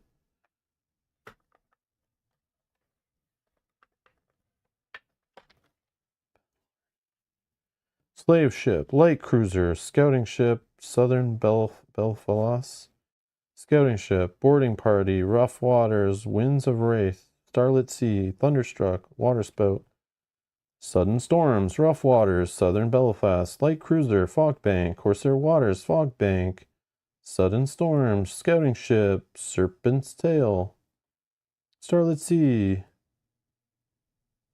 or serpent's tail. So what did I miss? Is it under one of those cards that you have set aside or anything? Anything over here? No. I bet it's something that like wasn't. Oh, you know what it was? It's probably removed from one of the sets. It probably is one of these difficult cards, but it's from like another set. Oh, the same thing that happened last. Yeah. So I bet it's like in here some. Oh yeah, Battle Hardened. It was removed from the Corsairs set.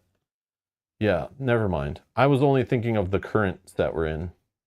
I didn't look far enough. That's my problem. This is how many cards we removed from the whole campaign. You guys can't really see, but that's how many cards in playing on easy mode we removed from all the sets and all the scenarios that I have to go re-put back in when we're done playing this and sort it all out. Not looking forward to that hour or two of sorting cards when we're done playing all this. But yeah, it's part of the game. Just this one, we need to add one of these. Yeah, the Watchtower. Yeah. Okay. Oi. Okay. Now, what's next? Shuffling in the second encounter deck, set the current encounter deck and discard pile aside. Inactive. That's the part that makes me think we're going back to that stuff. The second encounter deck becomes active encounter deck, advanced to stage 3. Oh. So 2B is literally just a setup thing. Oh. I was thinking like, okay, now we're only in like the second quarter. This needs some better shuffling. You can like pile shuffle that and whatever. Well, I read the next one here. The Haven of Umbar, the Dream Chaser and her fleet have met their ultimate fate, but you have your mission to complete. Stahir is somewhere within the city. When revealed, search the encounter deck. Okay. Shuffle this into the deck. Shuffle that into the deck. Shuffle this in the deck. Oh, by the way, when you're done shuffling it 7 other times, pull something out of it and then shuffle it again. Oh yeah, and then pull something else out of it and shuffle it again. And then put something else in it and shuffle it again. Jeez Louise, man. So rough. Word streamline comes to mind. All right. When revealed, search the encounter deck for the Shattered Monument. Oh, that's over here. Because you wouldn't be in the encounter deck because it's literally double-sided. So like I would never shuffle that in. I'm assuming it's going on campaign mode only side. Search the encounter deck for Shattered Monument and Captain Sahir. Oh, and set them aside out of play. So find Captain Sahir in there though. Hiding in there somewhere.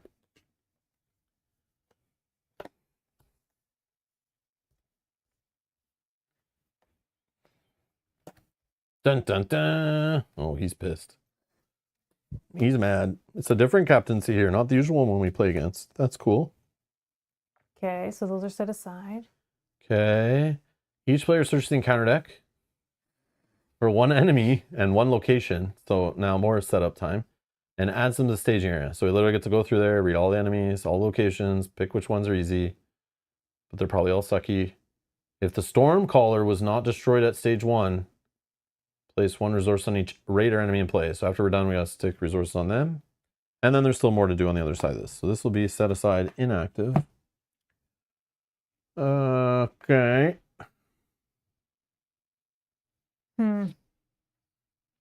There's no good ones. Yeah, of course not. Well, I guess I'll take this one. I'll pick that as mine. So this is your location. Location. X. X is the highest number of resources on a raider enemy in play. It'll be 1 to start. But then there's some guys that like add resources every time they engage you, every time they attack. There's events that add resources on them. Travel. Search the encounter deck and discard pile for 1 Corsair enemy added to the stage area shuffling encounter deck. Oh my god. Well, maybe I don't take that, but I mean, you tell me if there's better. That's whatever. I don't know. I don't know. I've never played this. Maybe this is the enemy because that one's Mitch, not what so up? bad. So that's my enemy. So this guy will get 1 on him. So after he attacks, you move 1 resource from one of your here. Oh yeah. So it does give him +1 attack. So it'll start with a 4 attack. Okay. You can do the same and see. I don't know. What's this guy do? Umbar Slavery. It's +1 and +1 for each resource on it. So that's only 3 attack. That's not bad. Forced after the engaged player spends any number of resources, place 1 of those on him. So this guy's got to die, but he takes like 7-ish to kill for me. Now, so that's doable. Technically, if you want to take both characters, you pick if you don't like this guy. I don't care. Because I can ready your ally and... Oh, what about this enemy in here? I know, I wish, eh? Oh, yeah, what's this guy do too? He was annoying, I think. Maybe not. Oh, additional shadow cards for each resource. Okay. After an engaged player collects resources during the resource phase, that player moves 1 resource from one of the hero's pool. So these guys are just stealing money from us. Yeah. Silly pirates.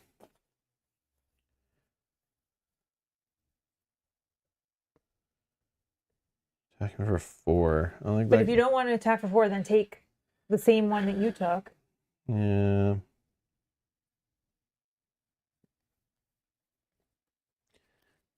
This guy's easier to kill though too.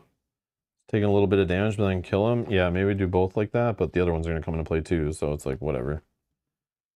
And then put resources on them. Oh yeah, sorry. And then I gotta look for a location. Yeah, if you find it. What are the streets of Umbar? When faced with the option to travel, the streets of Umbar in the stage area, the players must either travel to a location named Streets of Umbar or place 2 resources on a raider enemy in play. Okay, that's annoying. Yeah, that's Umbar Harbor. Well, it's the active location. Corsair enemies get +2 defense. What the hell, man? Yeah, I feel like The they're all watchtower. bad. Maybe the watchtower can save us. The radar and commanders play against one resource on it. So we can travel this one really fast. This is a good one to start on. Oh, maybe we take 2 of those then. No, there isn't 2. One was in the oh, yeah, there's only 1. No, variety is fine. Yeah, all this sucks. It was all bad. All of this sucks. Yeah, Everything we need sucks. to get out of here quick. It's like this is the final scenario or something. Sucks. All of it sucks. And all my guys are like hanging on by a limb. At least we can travel to one of these locations now. Oh, we'll see. Maybe when I flip this card, it tells us we can't. Maybe so. That's true. You never know. That's true. Ay, ay, ay.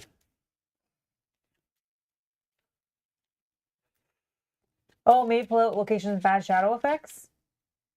Emmy is doing. Emmy, that's like big brain play. Emmy, that's next level stuff, right? That's what good players would do. Okay. I did pull one out. Oh no, you did. Yeah. Yours had a... Anything with the shadow effect on, it's like, yes, that's amazing. We just made it obviously better chance that we get horrible shadow effects. Yeah. But don't worry, I'll just use my boat to discard. Oh, this guy is still in, correct? They didn't tell us to get rid of this one. He's not an ocean or a ship, right? Nope, he's not. So yeah, he jumped off the boats with us. Okay, good. I need all the help I can get.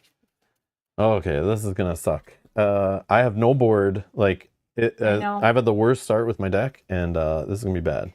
We're hanging on. We're hanging on. And we maybe rushed too fast through that first one, and it's gonna punish us. We'll see. 3B, the Haven of Umbar. 18. Find them. You can hear shouting through the city. See here is raised the alarm. Set upon all sides of the Corsairs. You must fight your way through and stop the captain. Okay, this is just a full quest one. Okay. Yeah, so this is back to old school. We're just 18 to quest through here. We're dealing with crap and just fighting and looking till we get to so we need to still prepare and get ready for like a final showdown battle last quest card. Yeah. And right now the black sword's not around. Captain Seer hasn't entered play. We already did the 2B thing, so we'll just leave that there. And this was all quest phase. Travel. We're going to here. Yeah, because that's only 1 threat right now. 2. Oh, 2. Oh no, highest number of resources. I thought it was all resources. Yeah, so this is only a 1. Yeah, so that's fine. We'll keep that there. And these are 2s, so that's 5 in there. We've already passed all that. Oh yes, travel, engagement. Sure, come to me, bros. I don't know if I can handle 2, but I can feint 1 if I care. But I think feints for the boss is not a thing because he's probably immune to everything. So, but when we get overrun during the boss fight, I can feint little weenies so I don't have to defend and then just do big attacks. So I might hold out on that. Okay. Oh yeah, I'll do an action. So shadow cards. Yeah, and then I'll do an action. I'll spend that to discard or grab this. And that. Oh. I know. Oh my god, unexpected courage you just pulled and now it's going to the garbage? It's just gonna. Why'd you do that? Because I wanted to heal. Can you heal with those cards? Yeah. Oh, so okay. I can spend 2. Oh my god. If I can get an unexpected courage over here, we're rolling. This guy I need, and this guy. Okay, that's my 2. I know, sorry. Hopefully I can shuffle soon. Okay, sorry, go ahead. Tell me if you want me to ready your ally for the defense of one of them. I don't know about defense because they hit for 4 right now. Oh, yeah. So they will kill this guy because he's on death's door, and I can't have him die or I'm in trouble. Because I need him for a very good tail. Would you rather me use the 2 heal on him? Oh yeah, but you give him +1 defense when you ready him, right? I do. Okay, so let me defend 1 attack with this guy. This guy's attack. He's attacking for 4. If the attacking enemy is a raider, yeah. Deal it an additional shadow card for each resource on it. Maximum of 3 additional shadow cards. Nothing. Okay, whatever. All right, so he was hitting for 4. I block for 3. 1 damage on my hero. Tough times out here right now. It is. Okay, so this guy's gonna be attacking for 4 plus shadow card. I could have healed this guy instead of mine, if that would be easier for you. I mean, if it's still gonna kill. Yeah, I'll put. Sure, 1. I can 2. Oh. I'll just go back to what I did. You heal, yeah. But I need you to ready him up so I can actually defend him. Yep. Okay, so he's +1/+1. Do you have an ally you want to ready? Ready. I don't know if any matter. This one? I don't know. Okay, then I'll defend the other guy with for 3 defense, attacking for 4, but he's full health at least. If attacking enemy is a raider, why would it not be a... Well, who's not a raider now? What is this going on? Is there non-raider enemies coming out now? Okay, well, Umbar... This would be going back to the ships, I think. Maybe not. Okay, anyways. Yeah, they're all raiders. I don't know. Okay. Well, Umbar Harbor... No. If attacking enemy is a raider, move 1 resource from a hero you control to attacking enemy. Oh. So he's getting +1 attack.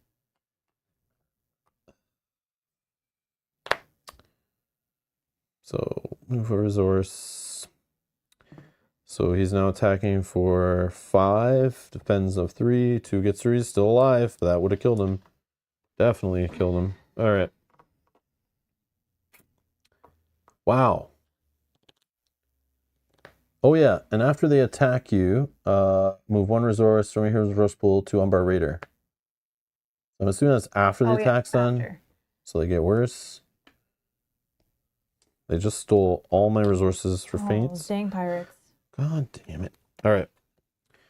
So attacking. This is crazy now. Yeah. But they don't get extra defense for the resources, right? No, but like I can't. This guy's gonna start killing people. So this one here, I want to get rid of him. He's the worst. 5 to kill him. Unfortunately, I can only do it, like, kill 1. So bad. These guys are bad. I didn't realize all that was going to happen, but hey, whatever. Okay, so 1 guy dead. Great.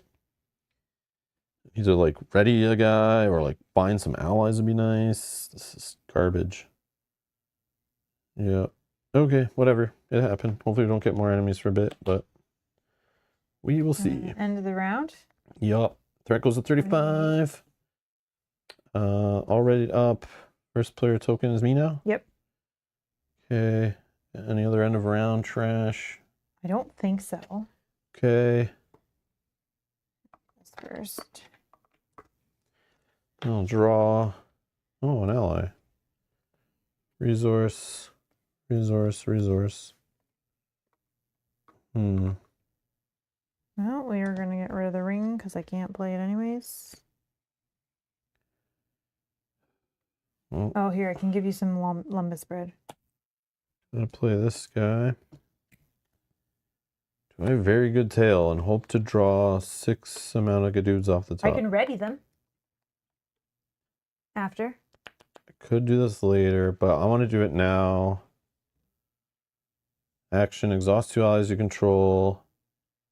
Shuffle your deck. I just need more allies, man. I need to like build up for this fighting. And I can take on all these guys and have attacks back and all that. So up to 6 resources worth of dudes. Top 5 cards. Hopefully we find some.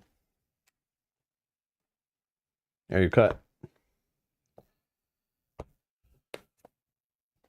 Oh, that's a dude.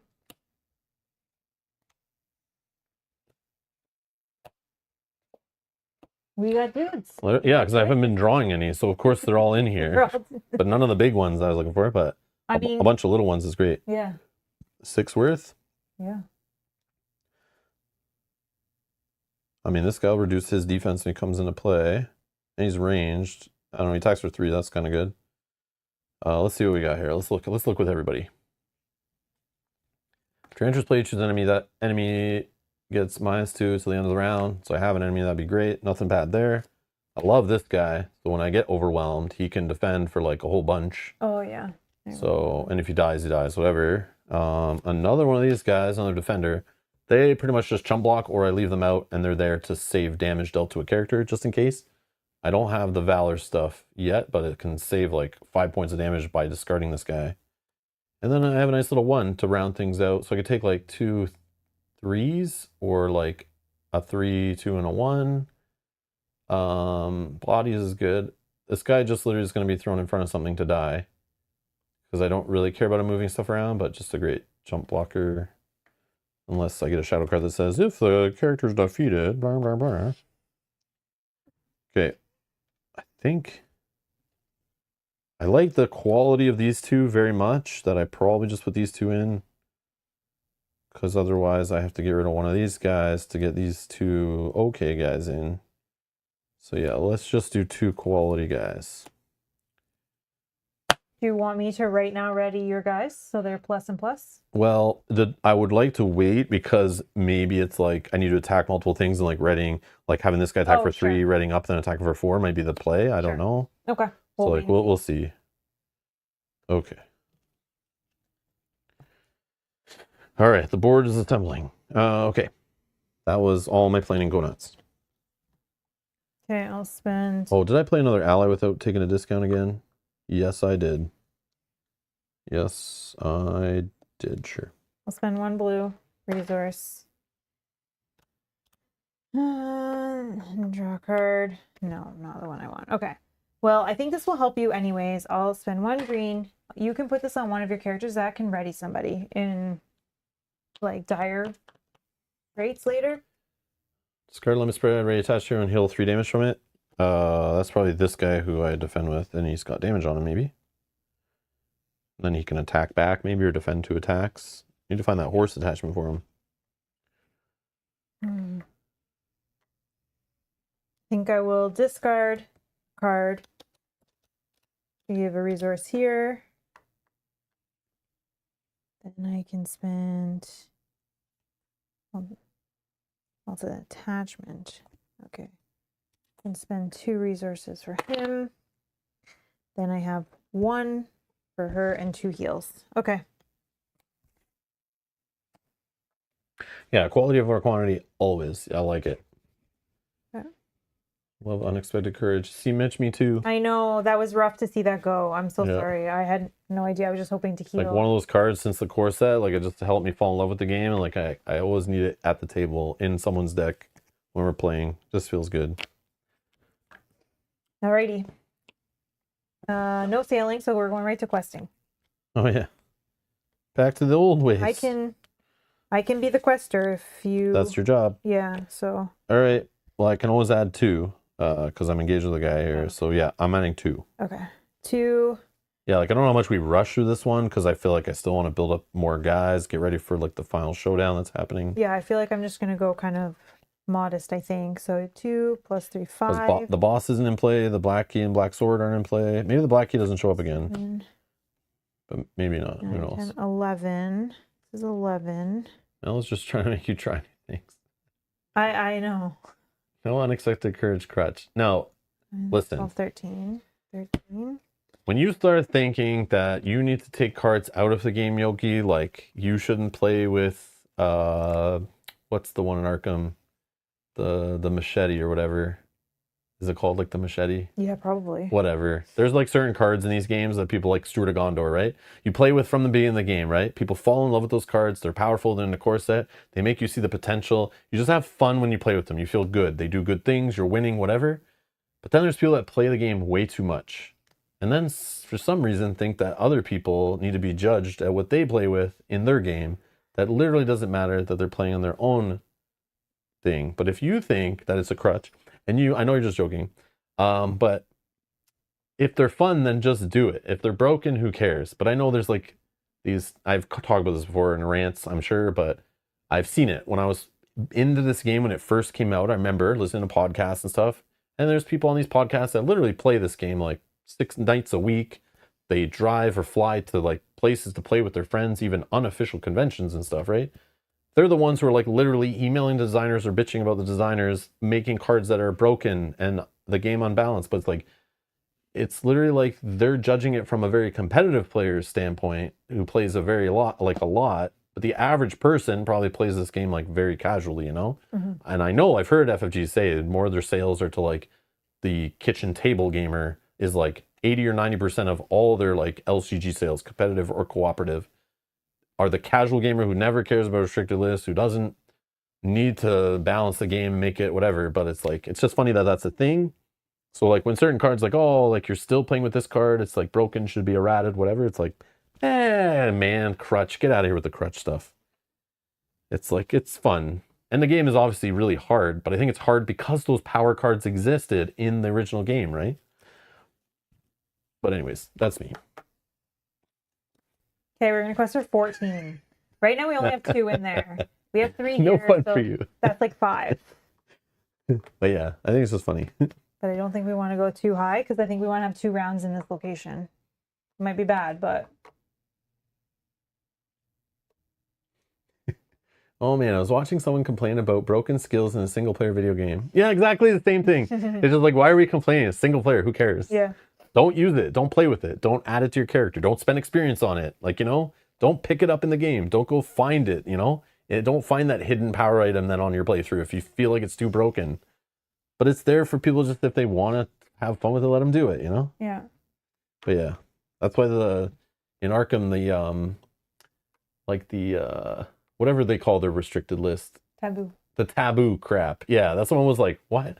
Why are we tabooing a co-op game that people just play at home? Like, it's not a tournament game for money. There's no playing against other players where you need balance. It's like... I like my broken cards. Yeah, there's nightmare... It makes it fun. There's return to boxes, nightmare decks, and all that stuff for a reason. Like, why are we breaking the cards? It's just like, it sounds like duct tape and bubble gum for poor playtesting and lack of playtesting. That's what I call. But yeah, I don't know. But yeah, Rob has unexpected courage issues. Exactly. Are you jealous of my unexpected courage? Yes, courage? I am. I'm pissed that I don't have one. Sorry, my unexpected courage is doing work so far. We'll get you yours soon. I don't even know how many I have in my deck. Won't be happy till I can ready up my Aragorn. All right. I gave you the Lumpus bread. You could put on Aragorn. No, that's only a one ready. Yeah. You can cram your Lumpus bread. All right. All right, 14. Okay, 14. That's our total? Yeah. I want to... Oh, End rant. Umbar patrol, when revealed. Each player returns an enemy engaged with them to the staging area. Until the end of the round, enemies cannot be optionally engaged. If there are no enemies in the staging area, search the encounter deck and discard pile for one enemy, add it to the staging area, and shuffle the encounter deck. That's not the worst. Yeah, they're just trolling us. That could be really bad, actually. Oh, this one looks bad. Fury and Malice. When revealed, place one resource on each engaged raider the game enemy. Just broke itself. Oh, the encounter deck just outplayed itself. But then it's going to punish us if nothing bad happens. Watch. Then each player assigns damage among characters they control equal to the number of resources on each raider enemy engaged with them. If no damage is assigned by this effect, this gains surge. Oh, okay. Yeah. Sure, whatever. Yep. Sure. Can't have fun, can we? And we get an enemy. Force, when he attacks, deal an additional shadow card for each resource on it. Oh, that means I'm getting an enemy this time because we can't optionally This one was going to add engage. resources. This one doesn't. Do you get the highest enemy or the lowest enemy? What do you mean? When it is... Oh, the never highest mind. that's less than your threat. Yeah, okay. Doesn't matter. I'm 25 and 28 anyways. Because we can't optionally engage them. Alrighty, what do we have in here? So this is 2. Yep. Because there's 2 there. So 2, And then 4 more. 6. 6. 14. 8. 3 here, 5 here. Done. Travel. What's the travel on this thing again? Unless you have a way to buff questing anyway. No? Okay. Why is this guy not on the quest? Because I didn't want to go over by too much. Oh yeah, because they 18. I think we've been fine. I thought we were going to take a... Okay. X is the highest number of resources. Travel, searching counter just power for one Corsair enemy. Add to the staging area. So here's the problem. So we have 2 in there. We're not allowed to optionally engage. So one's coming to me, one's coming to you. If you're at 28, I'm at 35. We got 24 and a 16. For sure, they're engaging. So at least you have someone to fight or defend or whatever you're doing over here. To be honest, I think we don't travel. I have a range guy to attack. Yeah, let's not travel. Don't travel because if we kill these enemies, yeah, it's 0. exactly. Yes. Okay, so I have to discard a card because she was in the quest. It's now done, and it's going to be an attachment. This guy now has +2 defense because it's an attachment on top of my... Oh, and he has Sentinel. Okay. Okay. And I'll heal after so that I can get that buff for the defense part. Okay. Do you want me to defend? He's Sentinel, and then I can defend myself? And then He's buffed? He has 2 defense because I have an attachment on the top of my discard pile. Oh, that's cool. And he gains Sentinel. So I can defend my own, then I can defend yours, I can ready him and ready one of your guys. This guy needs only 5 to die. Well, this guy is attacking for 5. Never mind. I need him, I think. I need to ready one of my guys to kill this guy. All right. So this guy's attacking for 5. What I'm actually do is feint him, I think, because I don't want him to kill anybody. Yeah, I'll feint him for 1. So he's not attacking. Okay. He's attacking for 3. He defends for 3. Nothing. Fully defended. Okay. Okay. I'm going to attack. This guy just needs 5 to die. I can just attack with these 2. And he is dead. Okay, I have to use... Oh, is that enough? Gavin's a Oh, shadow again. card. 1, 2. I can attack back for you, so 3 into your attack. Oh, 3, 4, 5, and he's dead. You only Boom. need a 5. Oh, Oops. good. I was waiting for the attack. Okay, this is done. Okay, and then there's an action phase here where I'm going to spend 2 cards to heal 2. I'll heal 1 here. Or 1 there, maybe? Yeah, sure. 1 He'll there. only probably attack going for it, but And I mean, it's just in case. let's heal the healer Yeah. so we don't lose him. Watch your hero here. You know. All right, fine. We'll put that one back. Yeah, hero is a bigger problem. We'll just slowly heal them. Okay, All right. done. End of the round. 29. Taking first player. 36.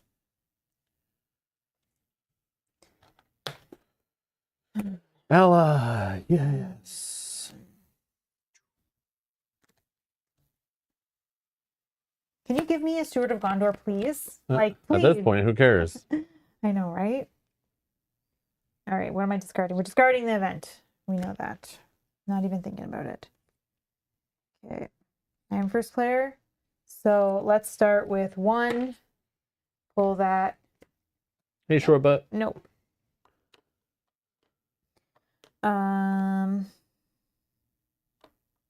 Okay, let's discard to add a resource here. Let's spend those 2 resources to put another quester in. It doesn't have to. Okay, and then I have cards to discard for these ladies and heal. Okay, done. I'll spend 3 purples. Play another one of these Guardian of Arnor's. Okay. Done. Done? Questing. Questing. I'm first. So should we quest through or no? Do you think you're built up enough? I have some things going on. I can heal a little bit more. Whatever you think, man. But again, we still need 13 more. So but we're only getting 2 cards a turn. And this is 0. For now. For now. Okay, so let's go 3, 4, 5, plus 4 is 9, 9, 10, 11, 12, 13. Just remember, sometimes we flip to the next quest and it might make like an enemy engage with you, an enemy engage with me. But we're going to get the boss, man. And he might dance between us, you know? Yeah. Like killing guys and stuff. I don't know. I mean, I have some things that are ready. We've seen that before. 3, 5, 9, 10, 11, 12, 13, 14. Oh, yeah. The black key and the black sword will attach to him. 14. Okay, I'm going to quest for 14 myself. And then are you questing? Oh, you don't 2. have your guy too. Oh, no. Oh, yeah. The enemy would have helped with that. I could put this 2 in. It's up to you if you want. What are you at? 14.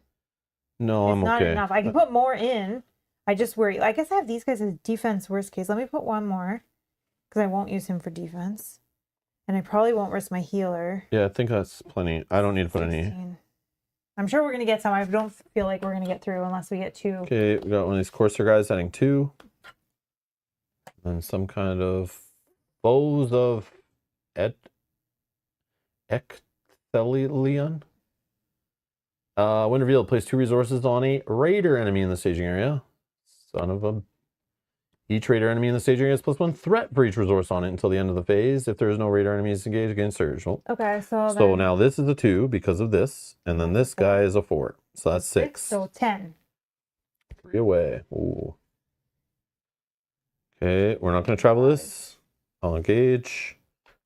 We're ready. Okay. Okay, sorry, after the quest, I have to discard 2 cards. Let's do these 2. I don't want the attachment, actually. So then he has Sentinel if we care. I'll defend for 2. Oh, hold on. I think I want to... Oh, yeah, maybe you ready my allies so I can get 3. Yeah, and I have this one. This can heal 2 damage, or can heal a character. Choose up to X characters. X is the level of come together, which is 2. Then add this to victory display. So we can get defense. Oh, no, what do I have here? I have... Oh yeah, you have to spend. I'm like, man, that's us for the boss I fight. know. Oh, whatever. +2 willpower, which is fine. And then... Sorry.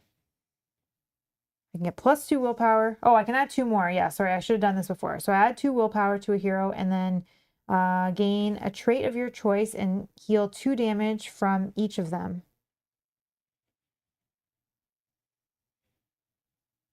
Choose 2. So I'm choosing these 2 because that is the 2 different characters that I have. I'll give them, I don't know. Who cares? Just Doesn't resolve matter. it. And I heal 2 damage off each of them. Yeah, just And do whatever's then important. 2 more. Does that flip us? No, we were 3 away, right? Yeah, it'll put us 1. So go. Okay. Sorry, I was supposed to do that before. Okay. Do you have your ready effect for an ally? Because if we're not doing anything else. Okay, so this guy gets +1. You can ready 2. It's whatever. It doesn't matter. Okay, ready this guy. Okay, so I'll defend for 1, 2, 3 against 4 attack right now. Resolve this card's win revealed effect. Yes. Oh, but we probably don't need it right now. Let's see. Search the player's collections for a hero and put it into play under any player's control. If Send for Help is upgraded, no, repeat it. At the end of the round, or if those heroes leave play, remove them from the game. Remove Send for Help from the game. So we have a hero right now just for like this one. It's useless. Yeah, completely I don't even useless. You have to worry about it because... Yeah, I'm not even going to get it. But this is removed from the game, which I assume means that we would not pull it when we pull the other ones. I don't know. That sucks. Whatever. No hero. Who cares? And then I'll just kill this guy. And we ready some stuff. Oh, sorry, and I'll just heal. Yeah, you do whatever. I can heal 1 because I have 1 card left. Let's just heal this hero. 37, Pastor's Player, draw a card, another Raiment of War.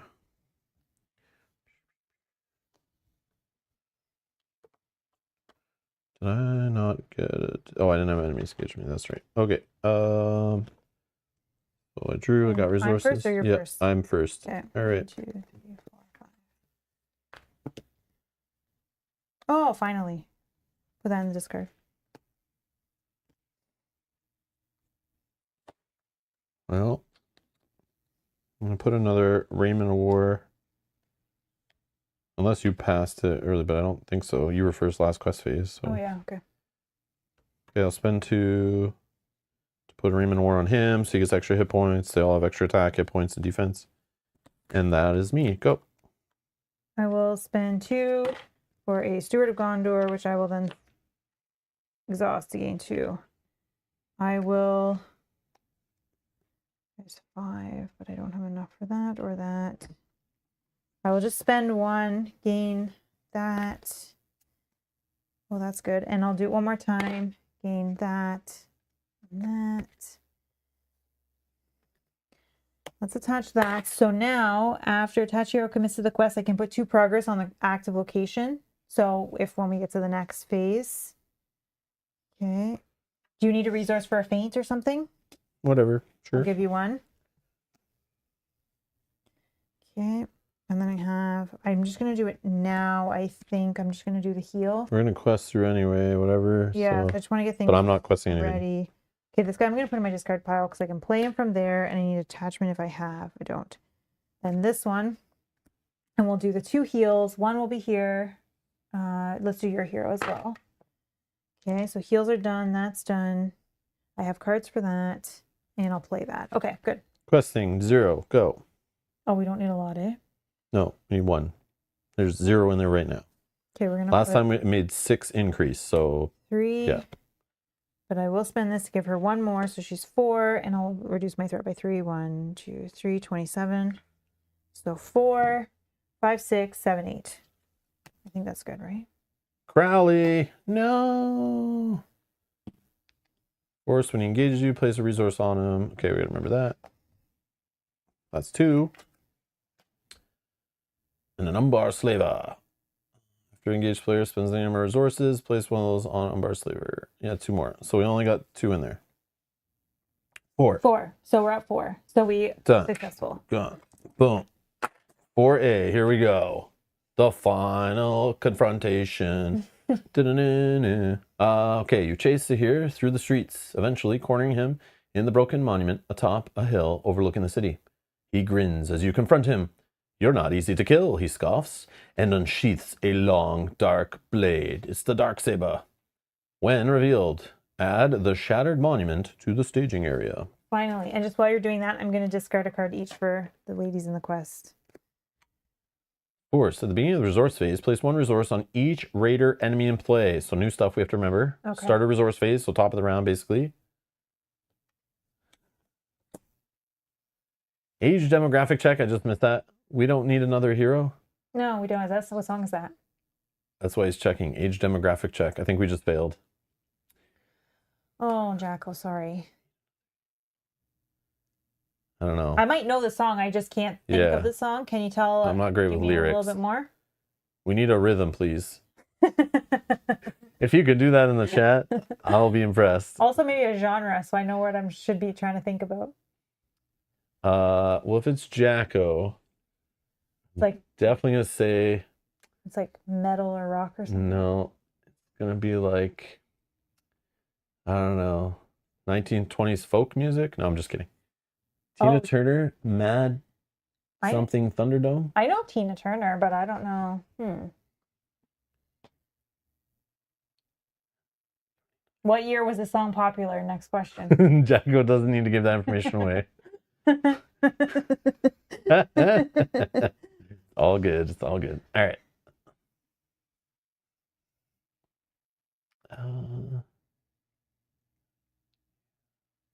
Okay. Hold on.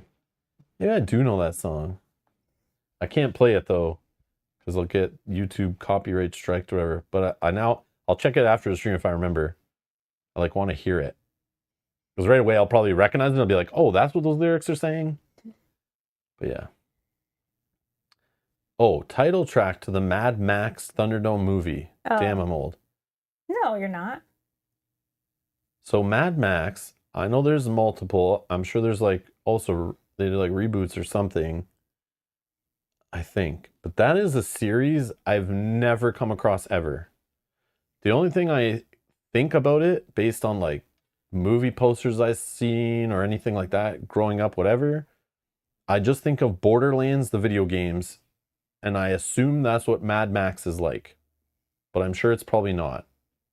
But I don't have much experience with that. Yeah, there you go. I feel like this is before my time. Well, I know the Mad Max movies and what they are. I think it's post-apocalyptic kind of stuff like that, right? When were they popular? Oh, I have no idea. 70s, 80s? Oh, yeah. Somewhere around there, I think. 80s, probably? Feels like an 80s thing. Late 80s, early 90s, maybe? I don't know. So only we could look that stuff up on I know, right? Some kind of box that has a cable coming out of it connected to the interwebs. Oh, maybe the third one, 1985. Okay, I was born, but I was a baby.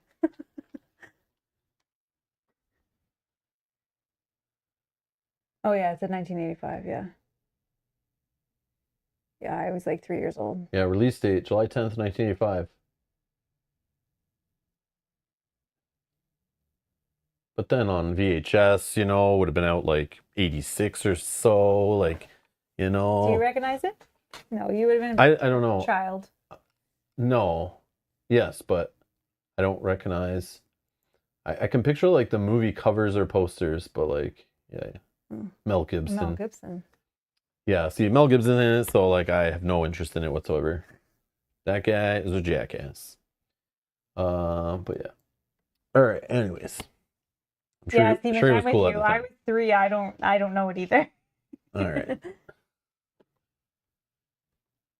When revealed, add Shattered Monument. That's what we're looking at. Back to the game. Oh, right here. You put it here. Yeah, Shattered Monument.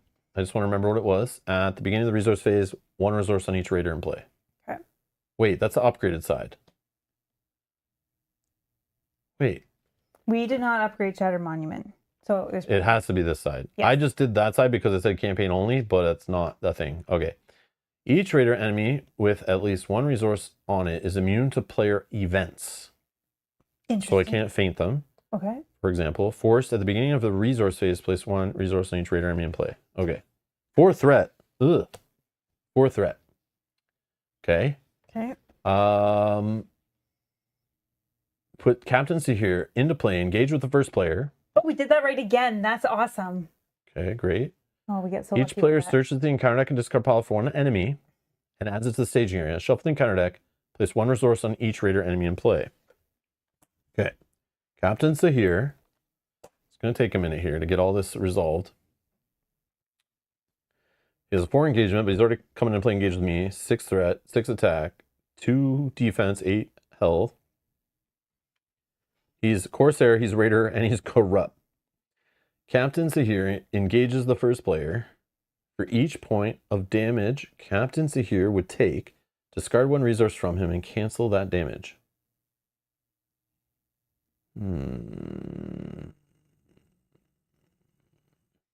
That's the same as the other one.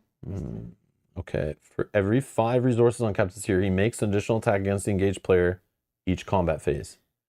And that probably stacks with the other crap that's going to attach to him off the campaign mode thing. Because remember, we're attaching the sword to him. Oh, where he's going to get... Which is going to have 2 resources on it because the chat voted we upgraded it. So that's a thing. So we can exhaust heroes to get rid of it, but it takes 2 turns. Or 2 rounds. Oh, yeah, because he's indestructible. He gains indestructible. That just means we can't damage him. So we got to get rid of this or we can never beat him. Because he's got the super sword. I got a hero I can exhaust. That's good. Force. After Captain Sahir attacks for the first time each round, he makes an additional attack against each other player in turn order. But also if he has 5 resources on him, he'll make another additional attack. So that's why they're saying the first attack he makes. So he could literally attack me once if I'm engaged with him, attack me again, but after the first one, he then attacks you, and then attacks me for that third attack off if he has 5 resources on him. That's amazing. But we get resources on him, right? Yeah, we discard him as we damage him. So we can keep that 5 down, right? So even when he's indestructible, we can still reduce the damage that based on resources? Yeah, indestructible just means if he has like 45 damage on him and he's 8 health, he's never going to die. Okay, so the second he loses indestructible, he's dead. Okay, so I think as long as he doesn't get 5 resources here based on all these instructions, we should be okay. Okay, and then he has this attached to him, again, because of this thing here. When Captain Sahir enters play, attach black key burden and the black sword to him. Okay. And then again, we have that refresh action. Exhaust a hero to move 1 resource from the black key sword, or black sword, sorry, to that hero's resource pool. Oh. So I can get some of that money back they stole. If the black sword has no resource on it, remove it from the game. But group limit once per round. So it's going to take 2 rounds at least to get that off. Okay. Thankfully not 3. Okay. So he's engaged with me. And oh yeah, and he has +1 attack, +1 defense. And he's immune to player card effects. So how many resources does he start with based on those cards alone? This? What? Sorry. We're going to place on here. Oh, I thought there's some, you need resources on one of these cards too, right? At the end of the quest, oh, this one needs 2, the black sword. Okay, and then he doesn't start with any resources based on his text. Okay, but this will do something. This said something. Okay, now we need to search the encounter deck and discard power for 1 enemy each and add to the staging area. So I'll just... I like this guy. You can go ahead. Oh yeah, there's this too. Just this enemy is all you need to look at, because it's only enemies you're looking for. Oh, okay. So this was the deck. I'll shuffle the deck. One I was able to beat. Oh, okay, no, I guess that's fine. I guess these are my only options. Everyone else is in there.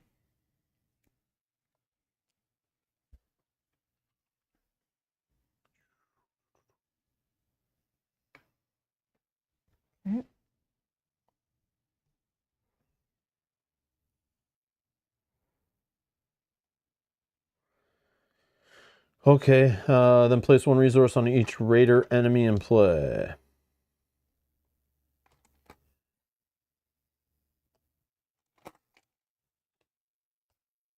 All right, now we flip.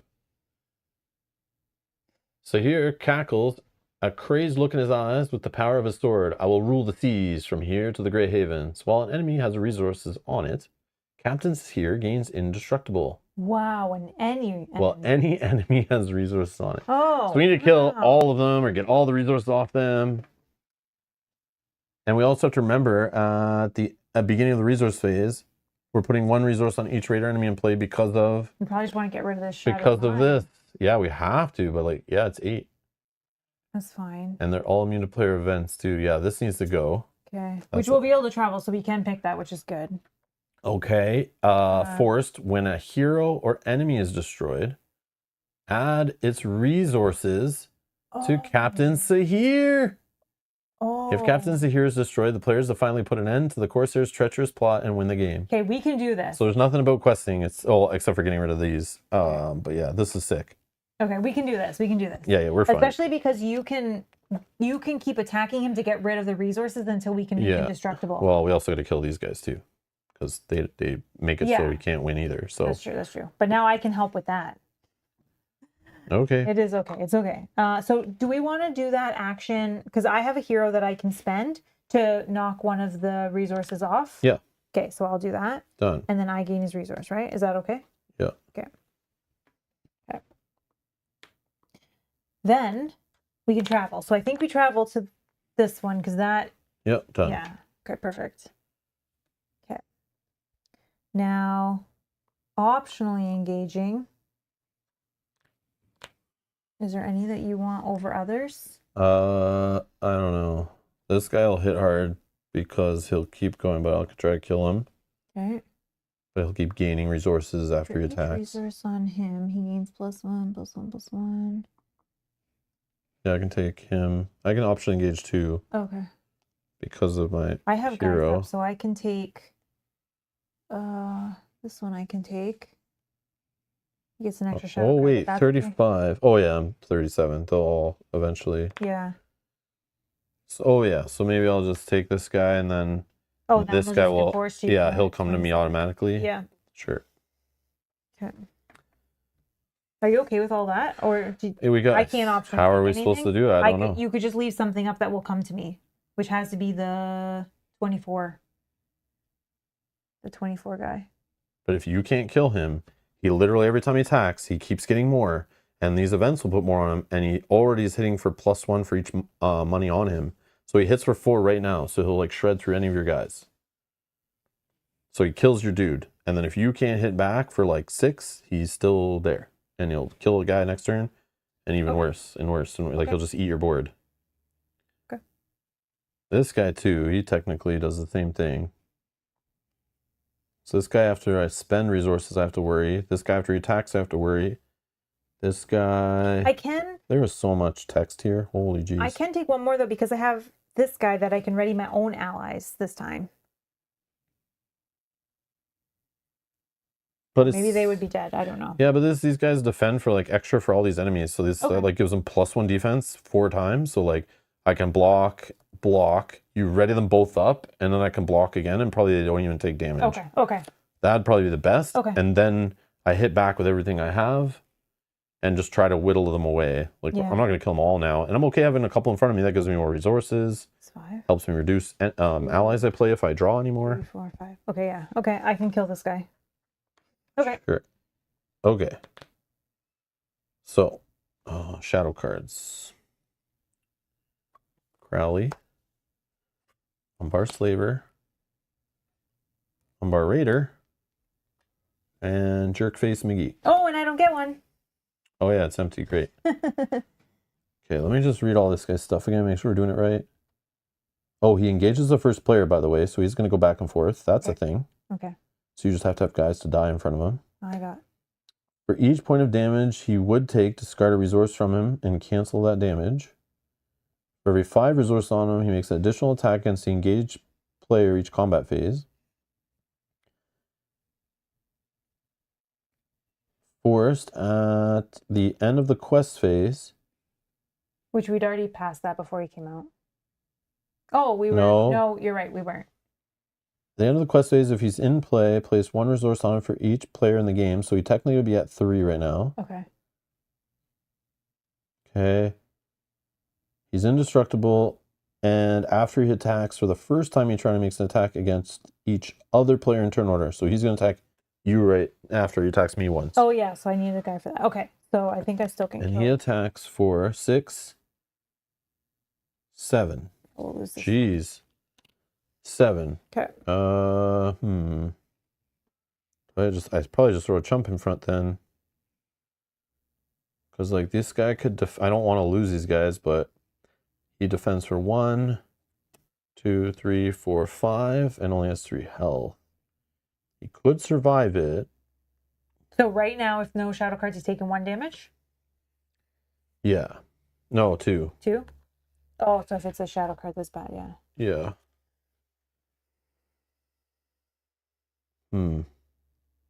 If he survives, I can heal him next round.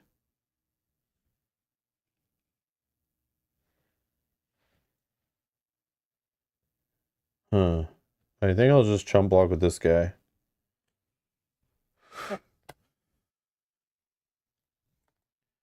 The attacking enemy is a raider. Deal an additional shadow card for each resource on it to a maximum of 3 additional shadow cards. Oh my. There's no. Oh, beautiful. Yeah, that's the perfect timing. Oh, beautiful. Yeah, sure. Here you go, buddy. Yeah, I forgot about that. Yeah, he's dead. Okay. Now this guy will defend Crowley for defense of 5. He's attacking for 3. Nothing. Okay. Blocked. This guy's attacking for 4 because the resource on him. I'll defend for 5. Attacking enemy is a raider. Move 1 resource from a hero control to attack an enemy. Okay, so he's now attacking for 6. Right? No, he's attacking for 5. And I defend for 5. Yeah, we're good. You want me to ready them or not yet? I do need to defend for 1 more time. They could be involved in attacks, the other guy, so that would be good. Unless you need some readying, you can do one. I may not kill this guy anymore, but that's okay. Okay, then ready one of yours then. Oh, no, I have unexpected courage. I forgot. Okay, then. Whatever you say, man. All right. Oh, yeah, which then I will use to ready my guy. Okay, so I'll defend for 1, 2, 3, 4, 5, 6 against this guy's 3 attack. Oh yeah, after this guy's attack, he gets another resource. And then after the engaged player spends any number, I haven't done that.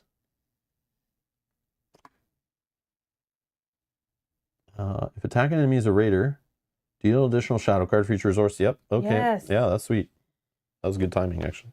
Okay, then this guy doesn't have any shadow cards. He's attacking for 3. I'll defend here. He defends for 1, so he takes 2. And he's still alive. Okay.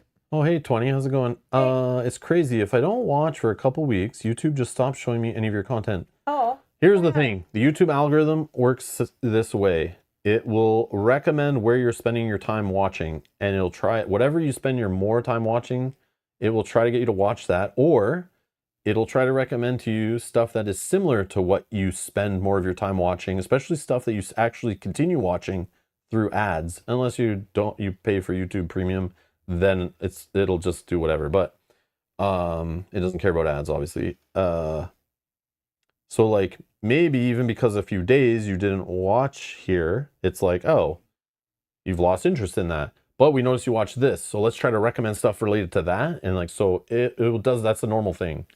And another thing I know from way back in the day when I first was into YouTube, like whatever, 14 something years ago, when I first was making content, even like not related to this, it's like I learned that YouTube originally, when you first used to log into YouTube, the subscription page was the first page you would see.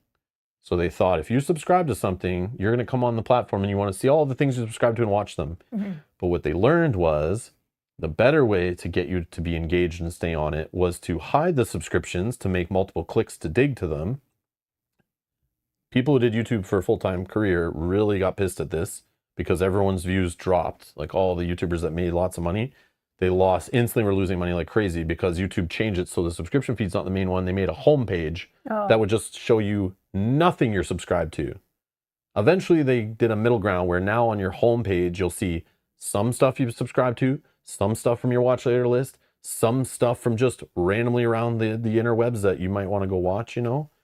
So YouTube is proven in the past through actions, not words, actions, that they're kind of like learned through their, you know, tons of studies and research and probably millions of dollars they spent on it, is they noticed you'll sit and watch more ads if they show other stuff to you and just get you to find new things, not continue to watch the existing things, I guess. I don't know. I don't know. Not sure what the deal is there. But yeah, that's a thing. That is a thing. So I don't know why. Now maybe 20. You know those times when like I say something and you're like, oh, I hate when he says that, and you click dislike? Maybe 20 of those times you were clicking dislike all the time, YouTube went, okay, you obviously don't like this guy. Just kidding. But it's probably true. Anyways. Also 20 says they were on vacation in Florida. So no, I don't know. Enjoyed your vacation at least. Yeah. That's, hey, you don't need to be, you're enjoying yourself in Florida. You don't need to be watching me. No. All right.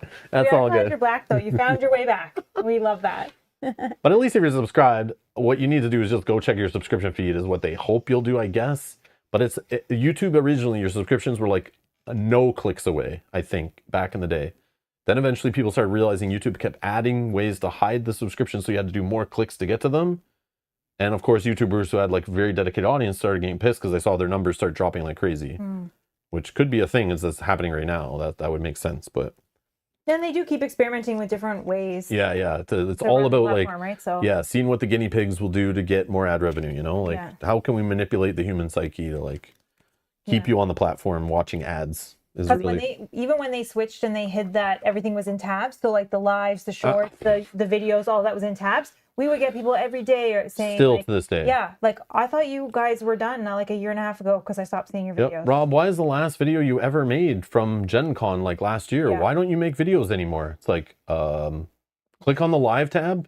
Oh, you are alive. And they're like, oh, I got lots to do. Yeah, it always happens where they're like, I don't know why you stopped playing board games. Like, I wish you would come back and this channel didn't die. And I'm like, what are you talking about, dead? How do you not see what I'm streaming like every other day? I don't get it. But yeah, it happens. It's just because YouTube's like messed around with things. I hate it. Like, maybe some of it's helpful, maybe some of it's not. I don't know. But I appreciate all your support either way, guys. Thank you so much for watching and clicking the like button, all that. I know that stuff helps, but. Oh, and C-Mitch does say we're almost at 20K. So exciting. We are close. Yeah. But YouTube's trying everything they can so that more people watch other things, I guess. I'm struggling, but it's all good. It's all good. Slow grind. We appreciate everyone that wants to be here. Thank you. Yeah. Yeah. So weird. Yeah, I don't know. The black box, this website I make a living on, right? It's just like, who knows what they're doing under the hood. Just hope they don't break it. But yeah. This guy needs to attack me still, right? I don't want to forget that. Yeah, so oh yeah, I did my attack. Now he attacks you. Yeah, and I'll just defend here. And she dies. Yeah, attacks for 7. Yeah. Okay. Sorry, I just didn't want to forget that. Yeah, I should have done it right after you attacked me, but then I did everyone else's attack. But yeah, it didn't change the shadow card, so but next time it will matter. All right, fight time. Fight time, you're first. Okay. I should probably get rid of some resources so he doesn't. But if we get rid of this in the next, like, literally you can do it in like the planning phase. Oh no, it's a refresh action. You actually can't do it till the refresh phase. Oh. But it's fine. Like we did already, it's fine. Just remember, we have to wait another full round to even get rid of this. So he will attack twice again next round. But let's try to stop him from attacking there. So he has only 2 defense. Well, also remember, think about this. Everybody that we kill, their resources are going to him. So if we want to do those first, so you clear as many resources as possible. Let me just read here. I just need to know. This is immune to player card effects. Oh, he gains immune to player card effects. Okay. Gotcha. So I can't reduce his defense with Aragorn. Yeah, so I'm just trying to think, how do I get this 3 off? But you're saying I kill here, it adds it all there, and then I try to get more off? Yeah. But if I've used everyone to kill there, then I have 0 to attack him with, probably. I'm going to kill mine for sure, so that's 1 more on there. Yeah. Oh, but you have to go first anyways. Never mind. Yeah. So it doesn't matter. Okay. But I could keep some of these guys alive. This guy needs to die, though. Yeah. 100% he needs to die. And he needs 5 to die. Yeah. So awkward. 3, he's a 2. Here, we'll go here. 5, killed. Boom. 3 resources, go here. Great. He'll get shuffled around, come back. Okay. Now, 6 to deal there, but he only has 2 defense. So if I hit him with like 6-ish. That'd probably be a good value, but he's going to get 2 more. So let's maybe, unless He's like going to get 1 for sure from me, and then he'll get 1 in the planning phase when we have to put 1 on each raider or something. The beginning of the resource. oh, I forgot when he engages me to place a resource on him. So he would have had 1 more attack, but I think it didn't matter. But it also gives him another defense and another hit point. Oh, man. And at the end of the combat phase, he returns to the staging area. So I probably should kill this guy. If Crowley has 3 or more resources on him, he gains victory 3. Do I let him come back around? Probably. Okay, and this guy, after an engaged player spends any number of resources, place 1 of those on him. So he'll become annoying.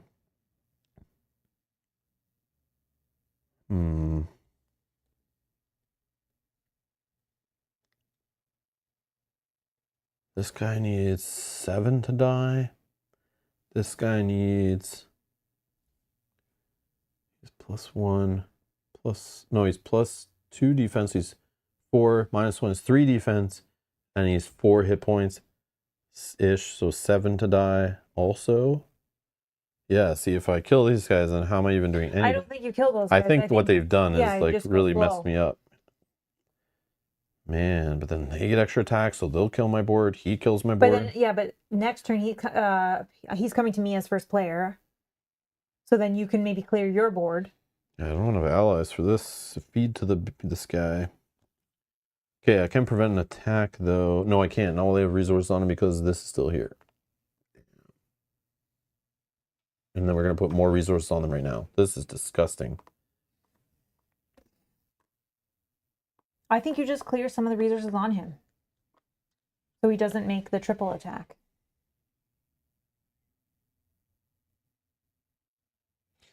Yeah, but he'll still get some on him, too. Yeah, he'll get and you're one going to from get more me. on him, another one from here. Yeah, he'll have 2. They're getting some on them to get even worse. Yeah, I don't know, man. Yeah, but you won't have him next round. So then you just clear the guys that you have and any that maybe come out. All right, so let's So to clear him, it would be I have to hit for 6, 7, 8. So that's just these 2. I don't know. And I can Then you still have 5. But I can ready this guy up.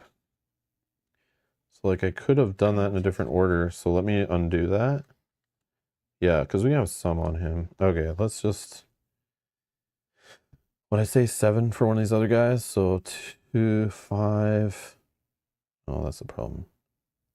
6, 7, 8. And we'll just kill Crowley.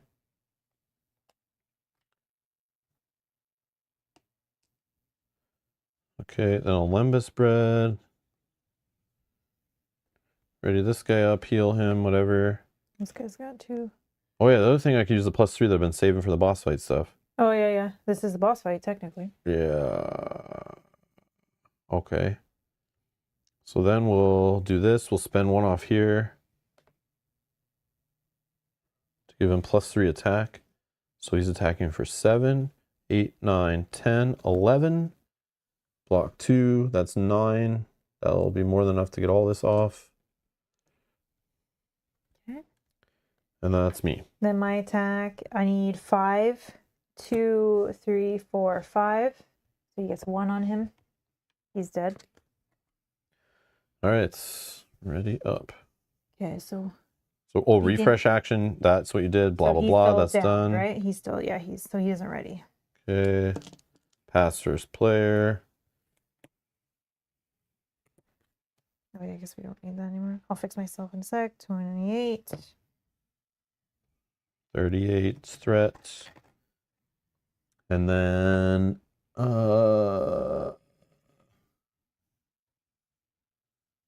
refresh action. No. Force at the beginning of the resource phase. So top of the round, place 1 resource on each raider enemy. Okay. He's at 2. So now this is a 2. Okay. Draw. Sword of Numenor, restricted, can't put that on anybody. Big waste of a draw. Need bodies, bro, bodies.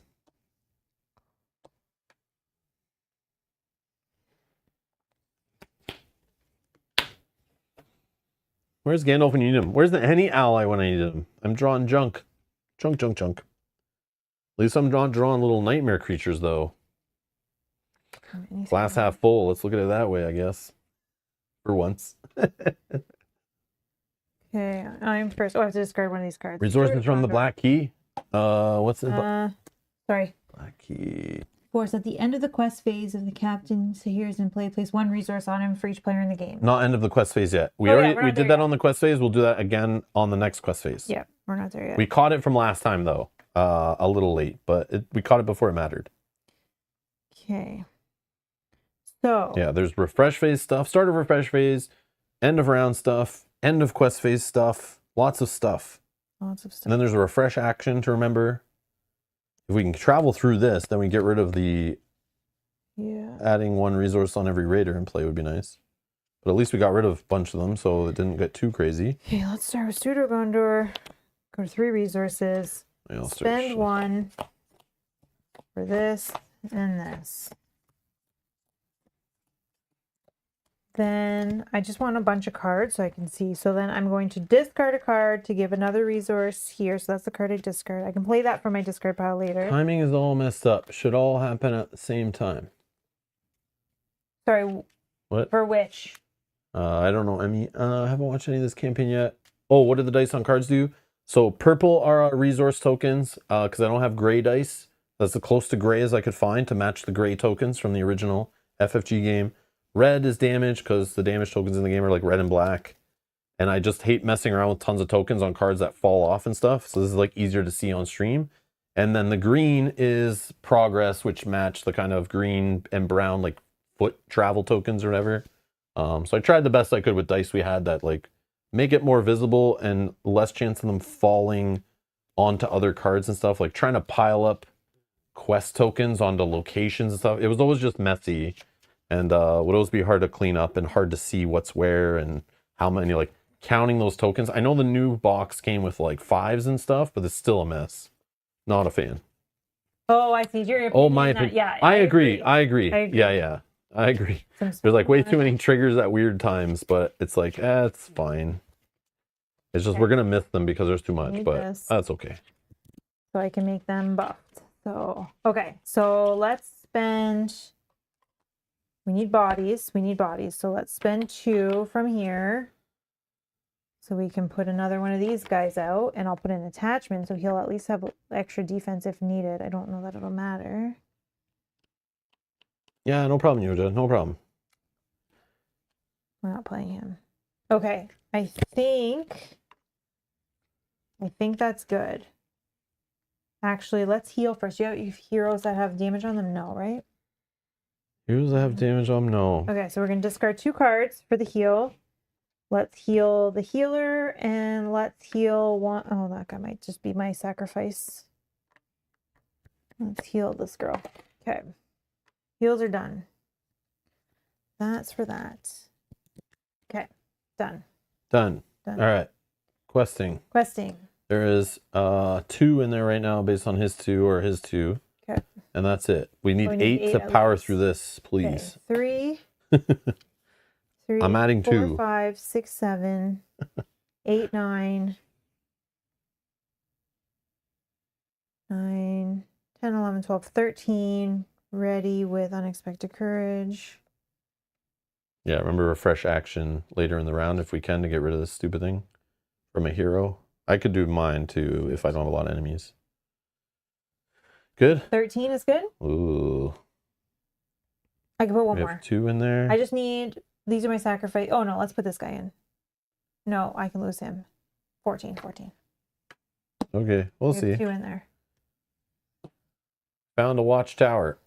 While it's in the staging area, it gains forest. When raider enemy enters play, place 1 resource on it. So that's just 2. Why not? That's not bad. Okay, no enemies. Okay, unless good. this has surge. Nope. When faced with the option to travel, if this is in the stage area, we must travel to it. Or place 2 resources on a raider enemy in play. Ooh. Super. Okay, well we can't travel right now, but we could in a minute. So I think 5 is in there, so 9. Yep. We're up 9. Perfect. We needed 8. So this is cleared. Oh, it's victory. So okay, it's gone. So now we don't need to do this placing another resource at the end of the quest phase. Okay, perfect. Now we're forced. No, at the beginning of the resource phase. That is now gone. Oh, the quest one is this one. Yes. Okay. So end of the quest phase, do whatever you just were talking about. End of the quest, if he's in play, add 1 resource on him for each player in the game. So he's going to 4. Okay. Travel. We must travel to here. Which only gets 1 out of there. Unless we want to add 2 resources to a raider enemy. That will make this guy attack for 6. Is it or both? Or, okay. I say we just travel there. Who cares? No raider enemy into play, so they don't get a resource on them. Okay, so we're done travel. You're first. Boom. All right, we're going to use this guy as my defense. No shadow card. He's dead. Okay. Oh, hold on. It didn't matter. Didn't matter. Never mind. I needed to discard the 2 cards for those girls being in the quest. Sure. And then he dies. So this guy's attacking for 4. I'll defend for 2. If attacking means raider, deal an additional shadow card for each resource on it to a maximum of 3 additional shadow cards. So 2 more. Nothing. Oh, Crowley. See you later, buddy. Took our bird many times with shadow cards. Finally, we got a good hit. All right. So he deals 2. Yep, 2. Okay. Attacking here, he defends for 3. Okay, so I can do a total of 2. Add 3 to that. Okay. 3, 4, 5, 6, 7, 8, 9. I can do 9. He blocks. So that removes 7. Okay, so this is cool. It's more than enough. Okay. Overkill. But yeah. He's also going to attack you. Sorry, we forgot that. Oh yeah. So he gets another shadow card and he attacks you. Ooh. If you want. Oh, I used him already. Sorry. But I didn't need to. I didn't need the 2 because we were at 9. So I could have not used him in the attack. So I can ready one of your allies to defend if that's helpful. If there's somebody specifically that you... I guess we'll ready this guy and he'll just die for the cause. And I'll just ready that guy. Yep. And then he attacks you, nothing. Bah! I guess I could have just put that guy in and play same thing. Okay. And now your attack. So this guy needs 7 to die. 2, 3, 4, 5, 6, 7, whatever. Paya, 2, ga, ba. Okay. Done. Do you have refresh? Sure. I'll exhaust the hero. Remove the stupid black sword. You get whoever you exhausted gets 1. Sure. Okay, nice. Okay, this is... Oh yeah, it was on here, right? Yeah, exhaust the hero. If the sword has no resource on it, remove it from the game. Boom. Okay, so we can actually kill him now because currently there's no enemies, raider enemies. But he's indestructible from something. No, there's no other guys. Yeah. Yeah, he lost indestructible off the sword. But if an enemy comes in, we got to get rid of them if they have resources on them. 39. So start of the resource phase, nothing. We did refresh action. End of quest phase we did already. Yeah, there's 2 left. That other one's gone. Yeah, okay. Okay. Oh, Faramir. Hey, buddy. 1, 2, 3, 4, 5.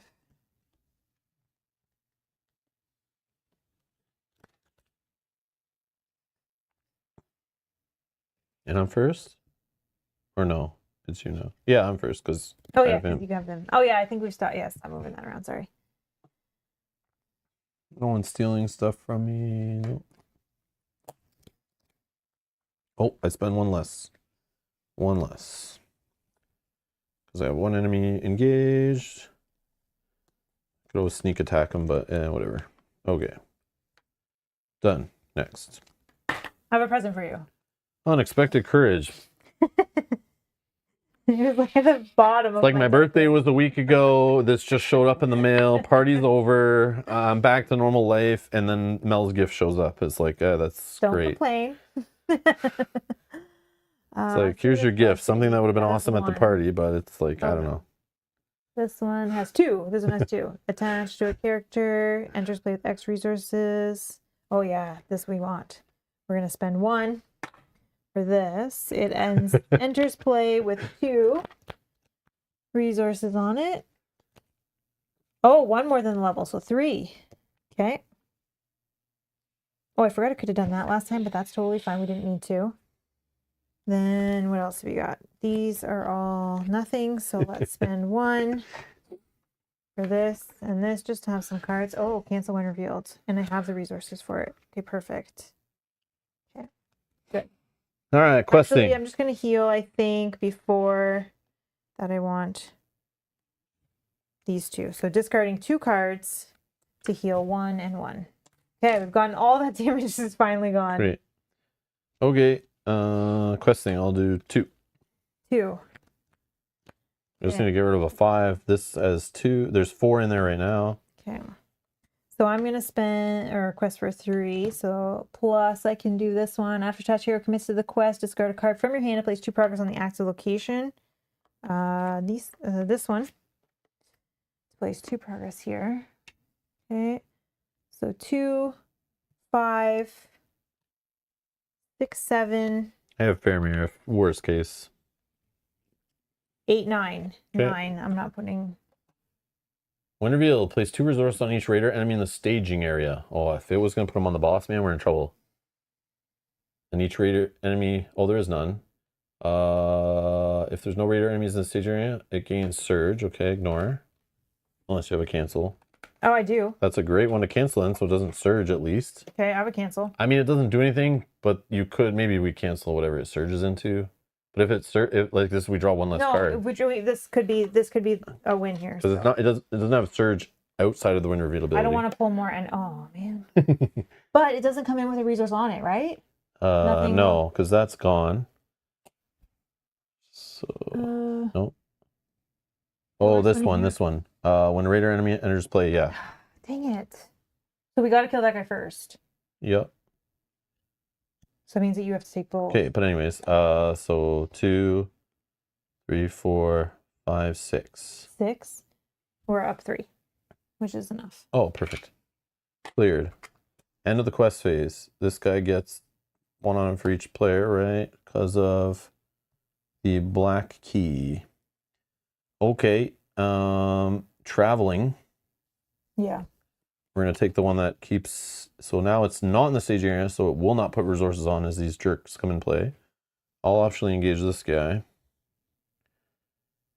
And now, this guy's only going to attack me because he only has 4 on him, right? Yeah, because that other card's gone, right? Yep. Yeah. Okay. So, this guy's attacking for sorry, I have to 4. discard that for her being in the quest. This guy's going to kill somebody. Is that okay? Hold on. He's attacking for 7.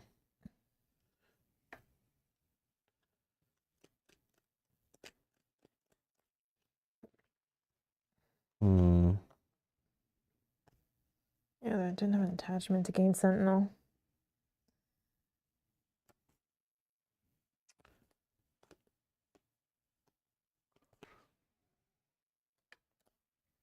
Where's the thing that was about I couldn't play events on them if they had tokens on them? I think that's gone. Okay. Yeah, I think it's this one. Yeah, each raider enemy with at least 1 resource on is immune to player events. Oh, yeah. So that's gone. Okay. So I could feint. This one, though, he's still immune to player card effects. Annoying. I would love to feint him. So I could defend for 4. But then he's got extra hit points. This is risky. I'm just worried if he keeps whittling me down, what am I attacking back with so many? I don't know. Aragorn could defend, but that's not enough. Okay. I guess we're just chump blocking. This guy, I guess. Attacking enemy's raider. Move 1 resource from a hero you control to attacking enemy. Oh, so now it has 5. So when does it check that? Yeah, that's very bad. That's fine. I have it. For every 5 resources on him, he makes an additional attack against the engaged player. Oh, against you. Each combat phase.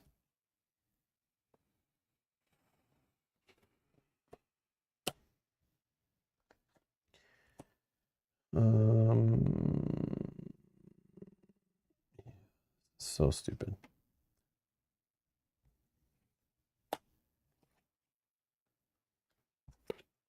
Dead. Dead. He's killing us all. All right. And then,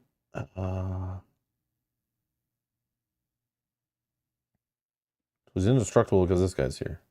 So stupid. Do you feint that one? Yeah, I guess, but it's to have 1 extra attack. Like, is that worth it? I don't think so, but I can give you a plus on it. sure, I'll spend 1 from this guy. No, let's spend it from this guy. Actually, they all come in at the same time, right? So if you commit them, then I ready them. They're still all in the attack. Yes, correct. So yeah, you can get an extra attack on 2 of them. Okay. So this guy doesn't attack. Now, I gotta kill this guy. The problem is putting damage on this guy is so much he's soaking. It's crazy. Jeez. Okay. So definitely Aragorn. I only need 5 to kill this guy. So let's just... Of course he's 1 shy.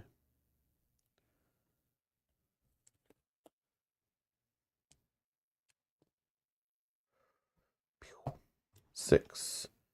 This guy's dead. Okay. Ready this guy. Yeah, it wouldn't matter. The ally's readying. No, because then when you do your attack, you can ready and have the other guy go in too. No, because it'll be past the point I put guys in it. It's not like you can interrupt me. Oh, then I can ready adding it now, I guess. Yeah, kind of doesn't matter. Yeah, sure. Ready, whatever. Any damage is damage, I guess. There's nothing stopping us from putting like more than 10 or anything on, right? No. So, whoops. Okay, so attacking back for 3. 6. 10. 14. He blocks 2. That's 12.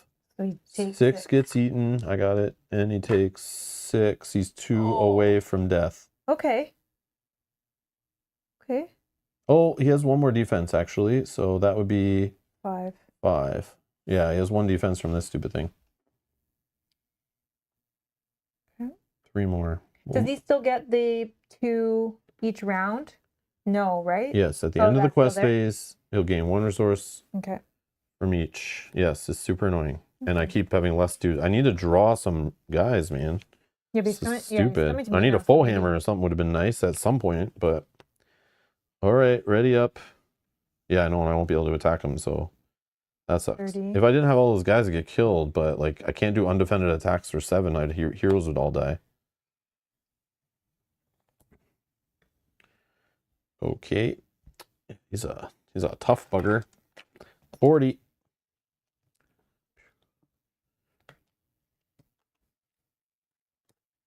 The last 5 cards. Screw you! I will discard that one. Oh no, I need the attachment for later to make that guy buffed.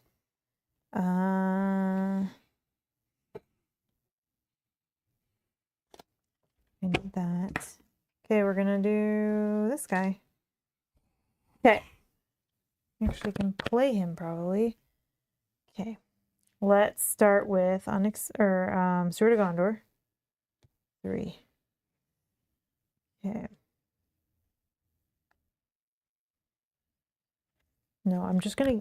Oh, I can't even draw, so those events don't even help me. Son of a gun. That's fine. I should probably still shuffle my discard pile. So let's do that. Spend 1. I'm gonna shuffle all this. Because I don't think I was gonna play that guy. I'll do that in a second, actually. Let me just see, because I can do it while you're taking your turn. Silver Harp.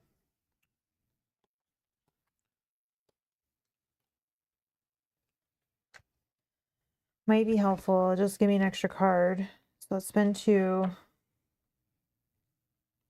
Restricted. She's got 2 restricteds. Okay, then I'm done. You go ahead. I'm just going to shuffle this from my I'm done. West. Okay. Oh, sorry. So when does at the end of the quest phase? Okay. Questing. I'm definitely going to. Only 3. In there we have 0. Okay. I can shuffle that better. But once a raider comes in. Oh, yeah, they don't get extra when they come in right now. I'm going to put her in for 3. And then I'm going to discard a card from my hand to add 2 progress here. Then the Silver Harp. Oh, then we don't need a quest for that. No, the Silver Harp will let me add it back to my hand. And then she can also add +3. So she can technically And I have be Faramir to add another 1 if needed, but. So I'll just put one of these ladies in. So 3, 4, 5. Because I want to discard 1 attachment so that I can buff that guy if needed. Oh, mana 4. Oh. If it's the active location, Corsair enemies get +2 defense. That sucks. Hey, Yes! buddy. Oh, but Gain he's surges. surge. Dang it. He is range. So Oh, but he goes into the quest. So it's oh, one yeah, more. true. We're at 6. When revealed, put him into play under any player's control committed to the quest. Add 1 resource. Yeah, whatever. Okay. I'll take him. And then surging. Place 1 resource on each engaged raider enemy. So that's the boss man. Then each player assigns damage 1 character they control equal to the number of resources on raider enemies engaged with them. Remember we laughed at this card earlier? Yep. Yeah, now it's really Well, bad. he's going to be my defense, so let's put it here. He's going to defend the attack, so he's going to die anyways. Okay. Okay. That was it, right? Yep. So we have. So he has this is 1. now 1, Yeah. so this is 5, 5. but we only need 6. So, because we only need 1 for here. Okay. Go. So we don't need to use that. Okay. End of the quest phase. He gets 2 more. 2 more. Okay. Travel. Well, if it's the active location, he'll get extra defense. But if you're not attacking him, then whatever. No, I will attack him with whatever I have Okay, left. then let's not put this in there then. All right. Okay. Do we put nothing? Yeah, we can put nothing. Yeah. Okay. Attack. I really wish I didn't kill that ranged guy, but whatever. It's okay. I might have enough. Attack. If you give me a shadow card here. Because I'm going to attack for 2, 3, 4. Okay, so he's attacking for 7. I'm going to defend here.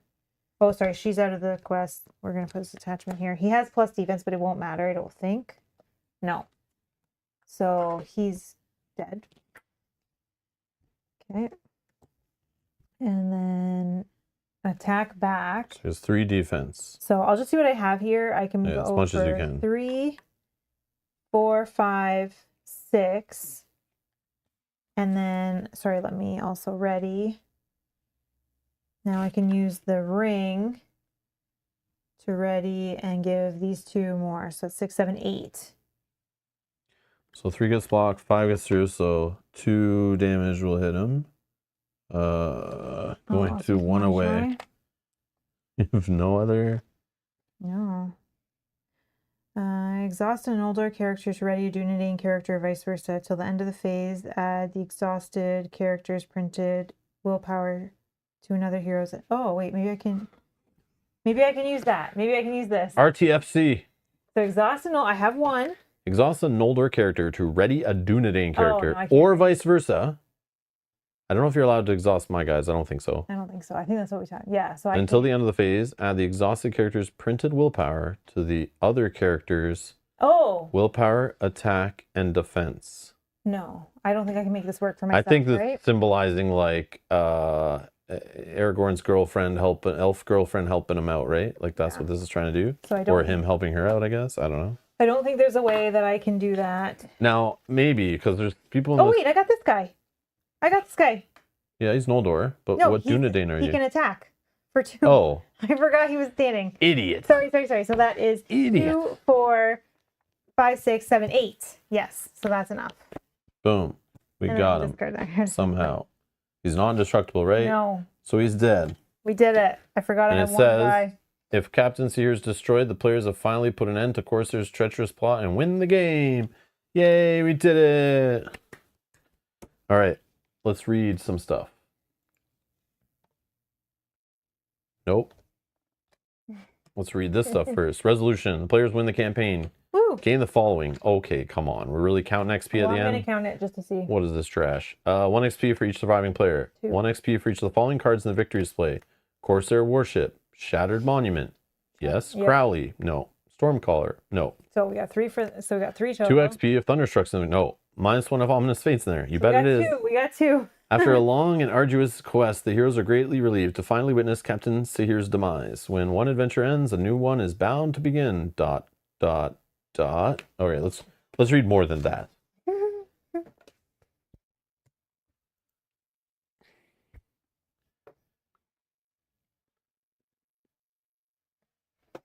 Sahir staggered in pain as he was dealt the final blow. Leaning against a stone pillar for support, he clutched the black sword in his hands with surprising strength for one so mortally wounded.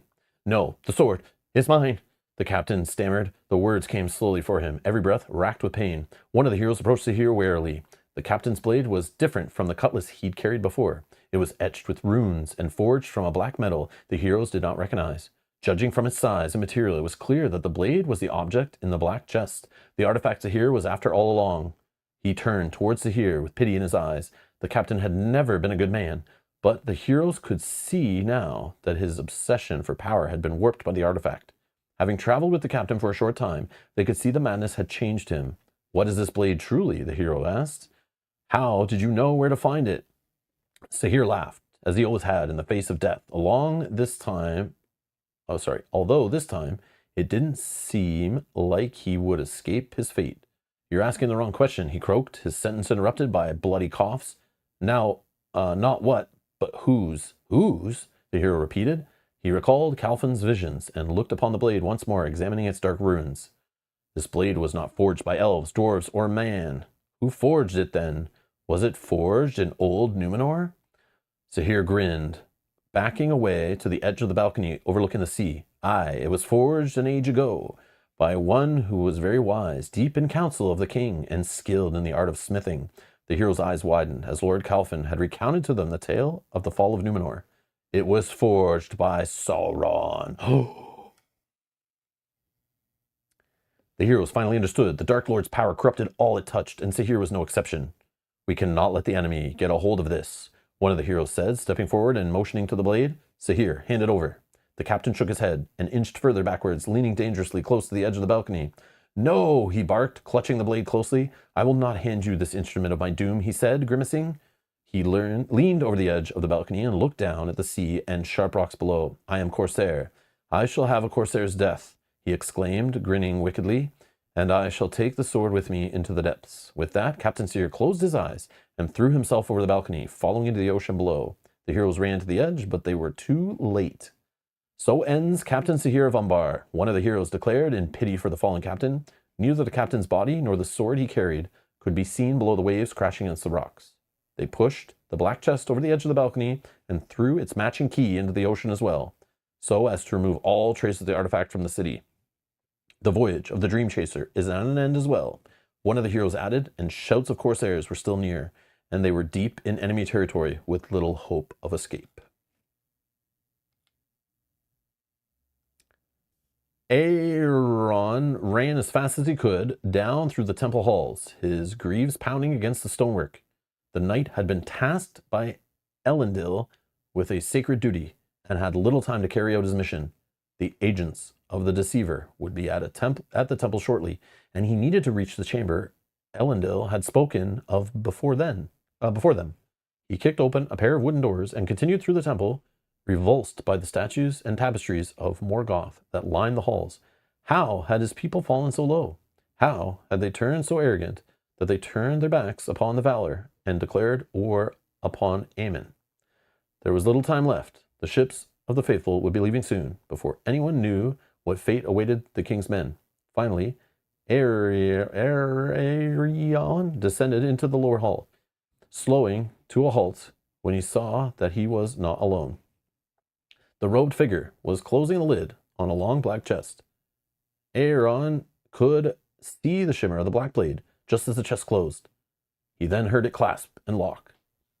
The robbed man turned to Aaron and smiled, holding the chest under his arm. Beneath the smile, Aaron could see something sinister. "You should not be here," the knight said. Drawing his long blade, the other man shook his head. "I am an acolyte of the king's royal advisor," the man said, placing a long black key into the pouch on his belt.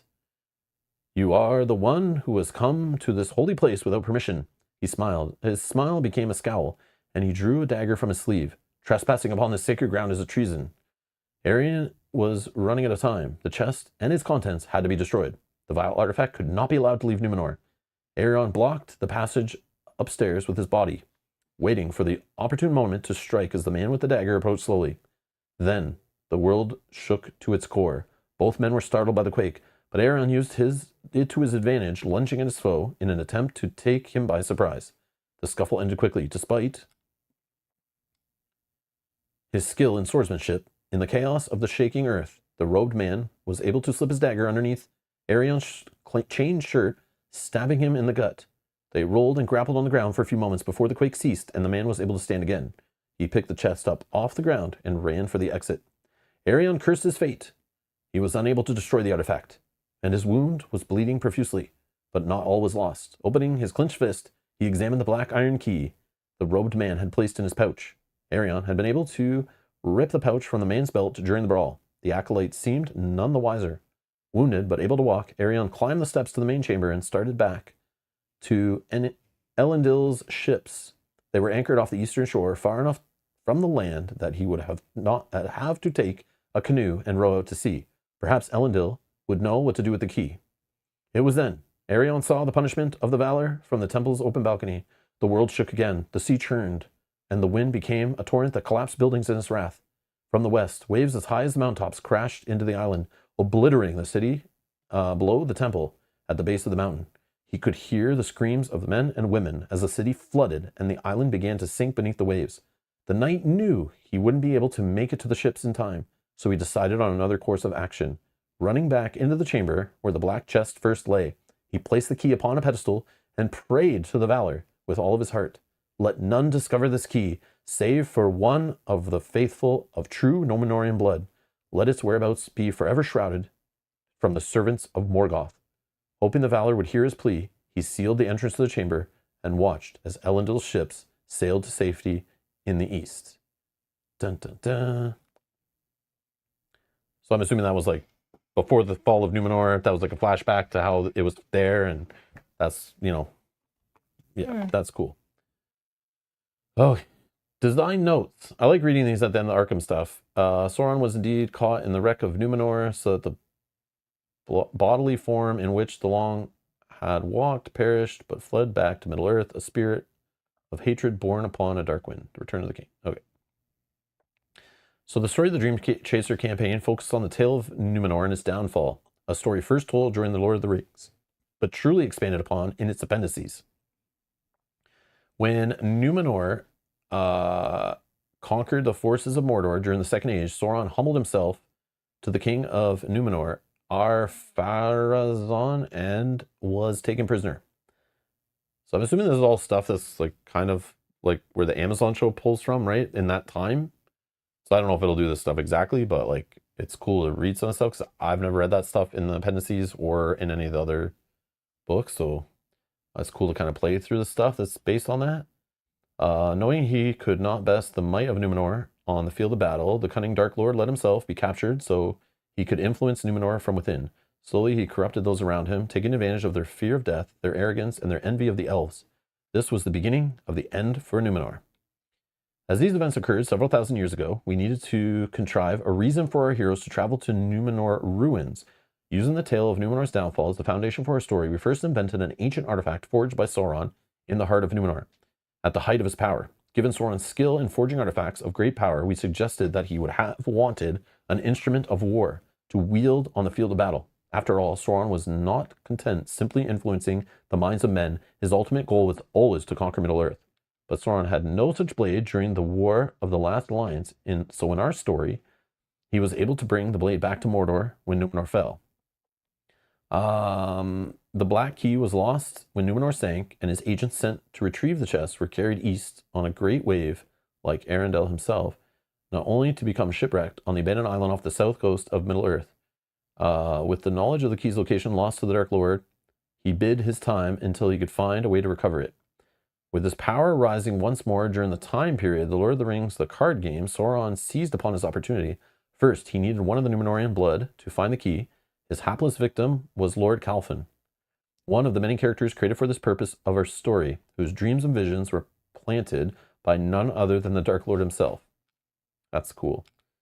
That's so cool. Sauron then ordered his servants to find a captain skilled enough to follow Lord Calfon and recover the key. That captain was Sahir, the villain of the Dream Chaser campaign, who was told of the artifact and its power. He then began to covet the power for himself, a common theme among villains in Lord of the Rings. We hope that you have enjoyed the story we've created in the Dream Chaser campaign expansion and appreciate your efforts to keep the characters and events grounded.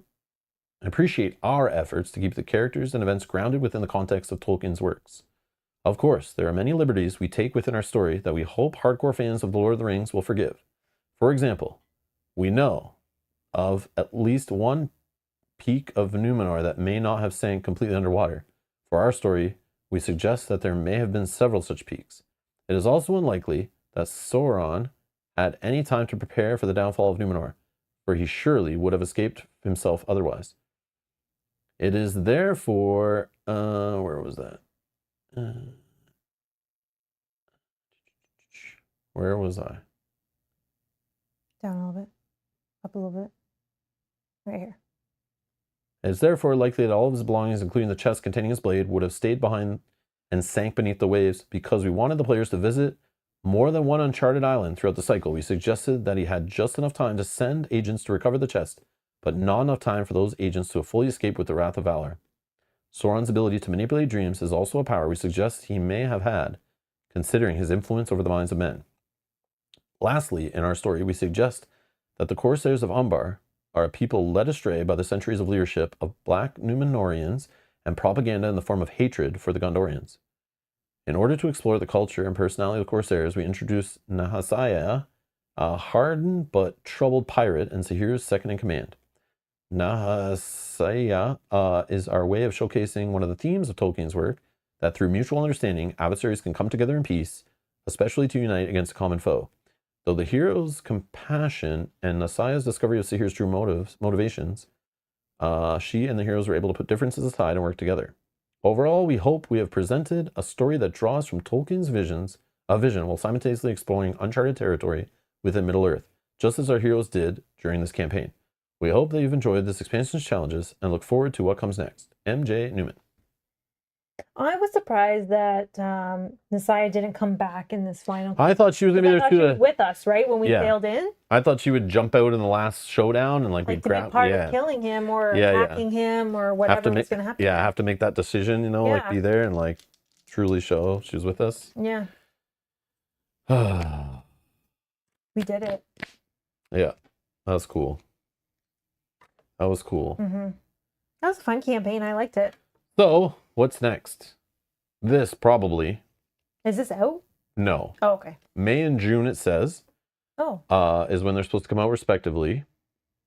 But in Canada, based on Asmodee's poor distribution network and inability to fill out customs paperwork, supposedly, we should have this in May of June of next year. But we did just recently get the Arkham LCG campaign that was delayed like 2 months here in Canada. Just picked it up yesterday, actually, from a local game store where I pre-ordered it. So we will get to that soon, but no promises. No promises on this either. I don't own this. We still, if we're going to play more of this game, we still could always play Agmar Awaken, which we never finished. We got frustrated or moved on to other things or whatever, couldn't figure it out. We have some juicy decks we could play that with, based on the decks that are posted on the Rings DB or whatever site with the revised card pool only stuff. And they seem pretty decent. So we could adjust these decks back by the same person that posted those ones for that other campaign and try those, because I don't think I tried those when I played it or when you played it with me. Mm-hmm. So we always have that to go back to. But again, keep in mind, this is not a Lord of the Rings, the card game channel. Okay?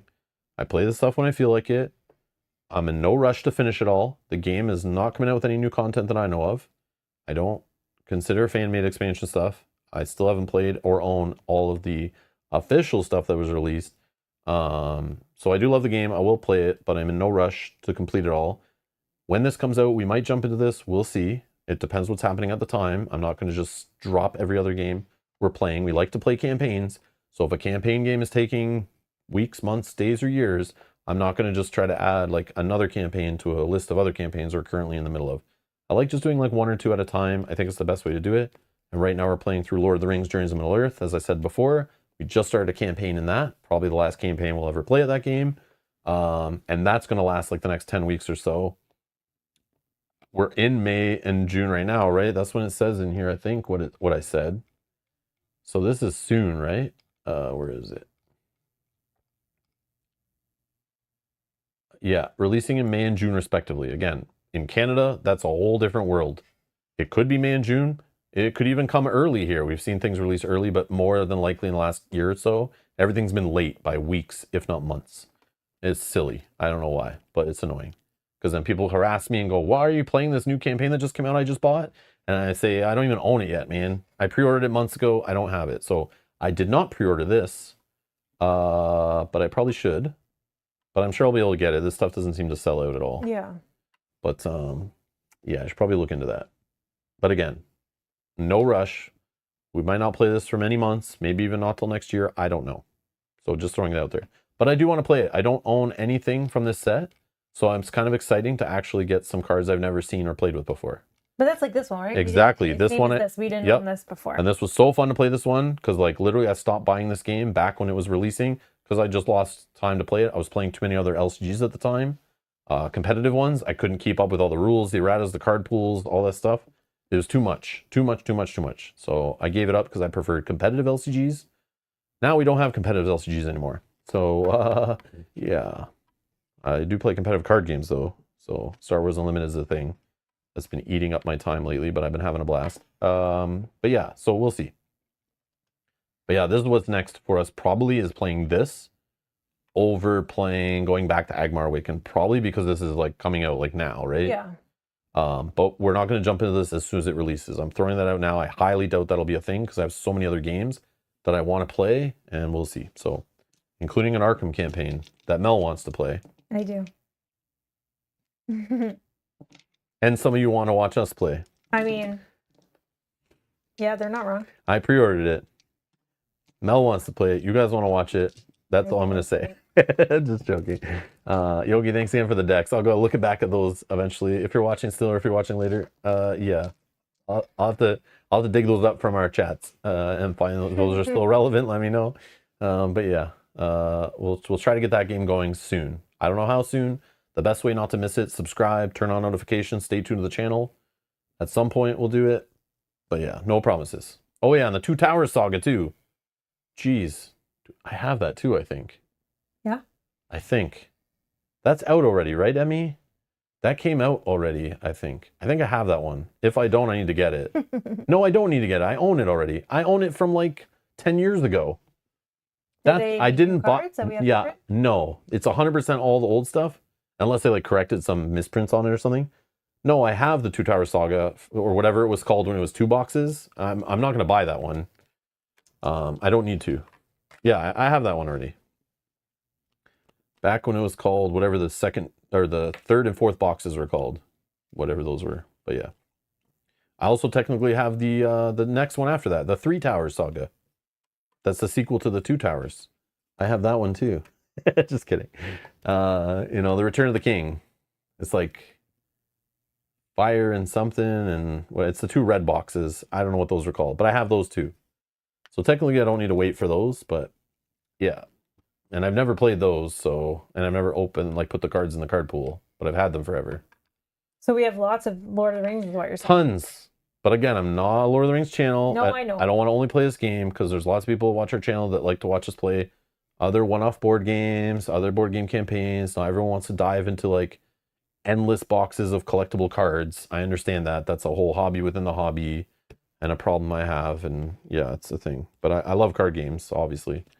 But I know they're not for everybody. And I do enjoy playing board games too. So yeah, so I just got to dabble with different stuff.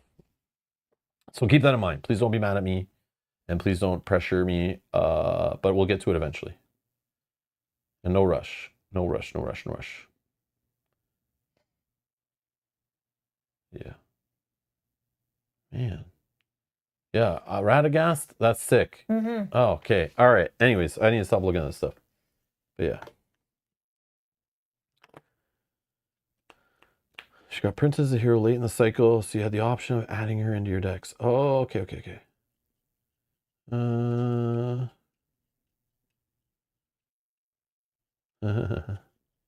Yeah, thanks everyone for watching. I appreciate it. There's another campaign in the books. Yep. That's cool. That was definitely a cool one. I love That was a cool one. Yeah, I love the ships, the sailing. I love it going back and forth. I love them changing up making each quest feel kind of unique. I like the way it finished off with like part ship and then part land was kind of neat. Yeah. Even though it was like a little confusing in the setup, was like, I remember reading it was like setting all the sets aside and like sitting here like, I'm going to screw this up for sure. I was like rereading it over and over again. And that was like last week. So I thought like I better double check, but definitely fun. I definitely enjoyed playing on easy mode. Like I'm sure we're like crushing. I'm sure we're supposed to be way harder, obviously. But I have fun. It helps us just play casually and enjoy it and not have to like replay the same scenario over and over again. And like, I wouldn't mind doing that if it was not on stream. But then people get upset when we like don't play everything on stream of a campaign. Yeah. But then when I do play stuff on stream and repeat things, who the hell is going to watch us play that scenario over and over again? Well, a handful of people will. But it's not like good content is like seeing the same scenario again and again and again. So I like the way playing on easy is like most likely will succeed. And we can make mistakes, play sloppy, and forget triggers and not play the right ally at the right time. And we still kind of like make it through. And we play blind, right? And I think you guys like that experience of us like flipping a card and going, that's going to happen. Okay. So being able to play on easy just allows for that as well. Yeah, I appreciate it. So that's fun. So again, we could do the same thing like if we play Agmar Awaken again, or if we do the Two Towers, which I want to do the Two Towers, of course, at some point. And then also the whatever the next cycle, that Arid whatever it's called, I forget the name. Arid Mithrin? Irit Mithrin? I don't know how I'm supposed to say that. But yeah. Anyways, thank you all for watching. Thanks for hanging out. Thanks again to the support of all these people and many more for supporting the channel, allowing us to do this and play on the YouTubes for you guys and hang out with you guys. We appreciate it. Thank you. Thanks to everyone hanging out in the chat, watching. Thanks for all the super chats. Thanks to all 26 of you. Click the like button already. Much appreciated. Definitely helps the channel. And thanks for subscribing and all that kind of stuff. Yes. You guys have a good night too. Yes. Enjoy the rest of your night. Those are watching live. Enjoy the rest of your day if you're watching later. And yeah, stay tuned. More Lord of the Rings card game coming on the channel. But again, no promises, please. No promises. No, nothing's hard scheduled here. I don't care about Cult of the New. Obviously, I wouldn't be playing this game if I cared about Cult of the New. But I mean, like new release products. Like just because they release a new box doesn't mean I'm going to stop everything and just play it. It'll still be great if I play it like a year later. It's still fine. There's probably other channels out there that are like jumping on stuff right away. Go there. That's fine. Anyways, thank you all for watching. Thanks for hanging out. And I'll see you in the next one. Bye-bye. Bye.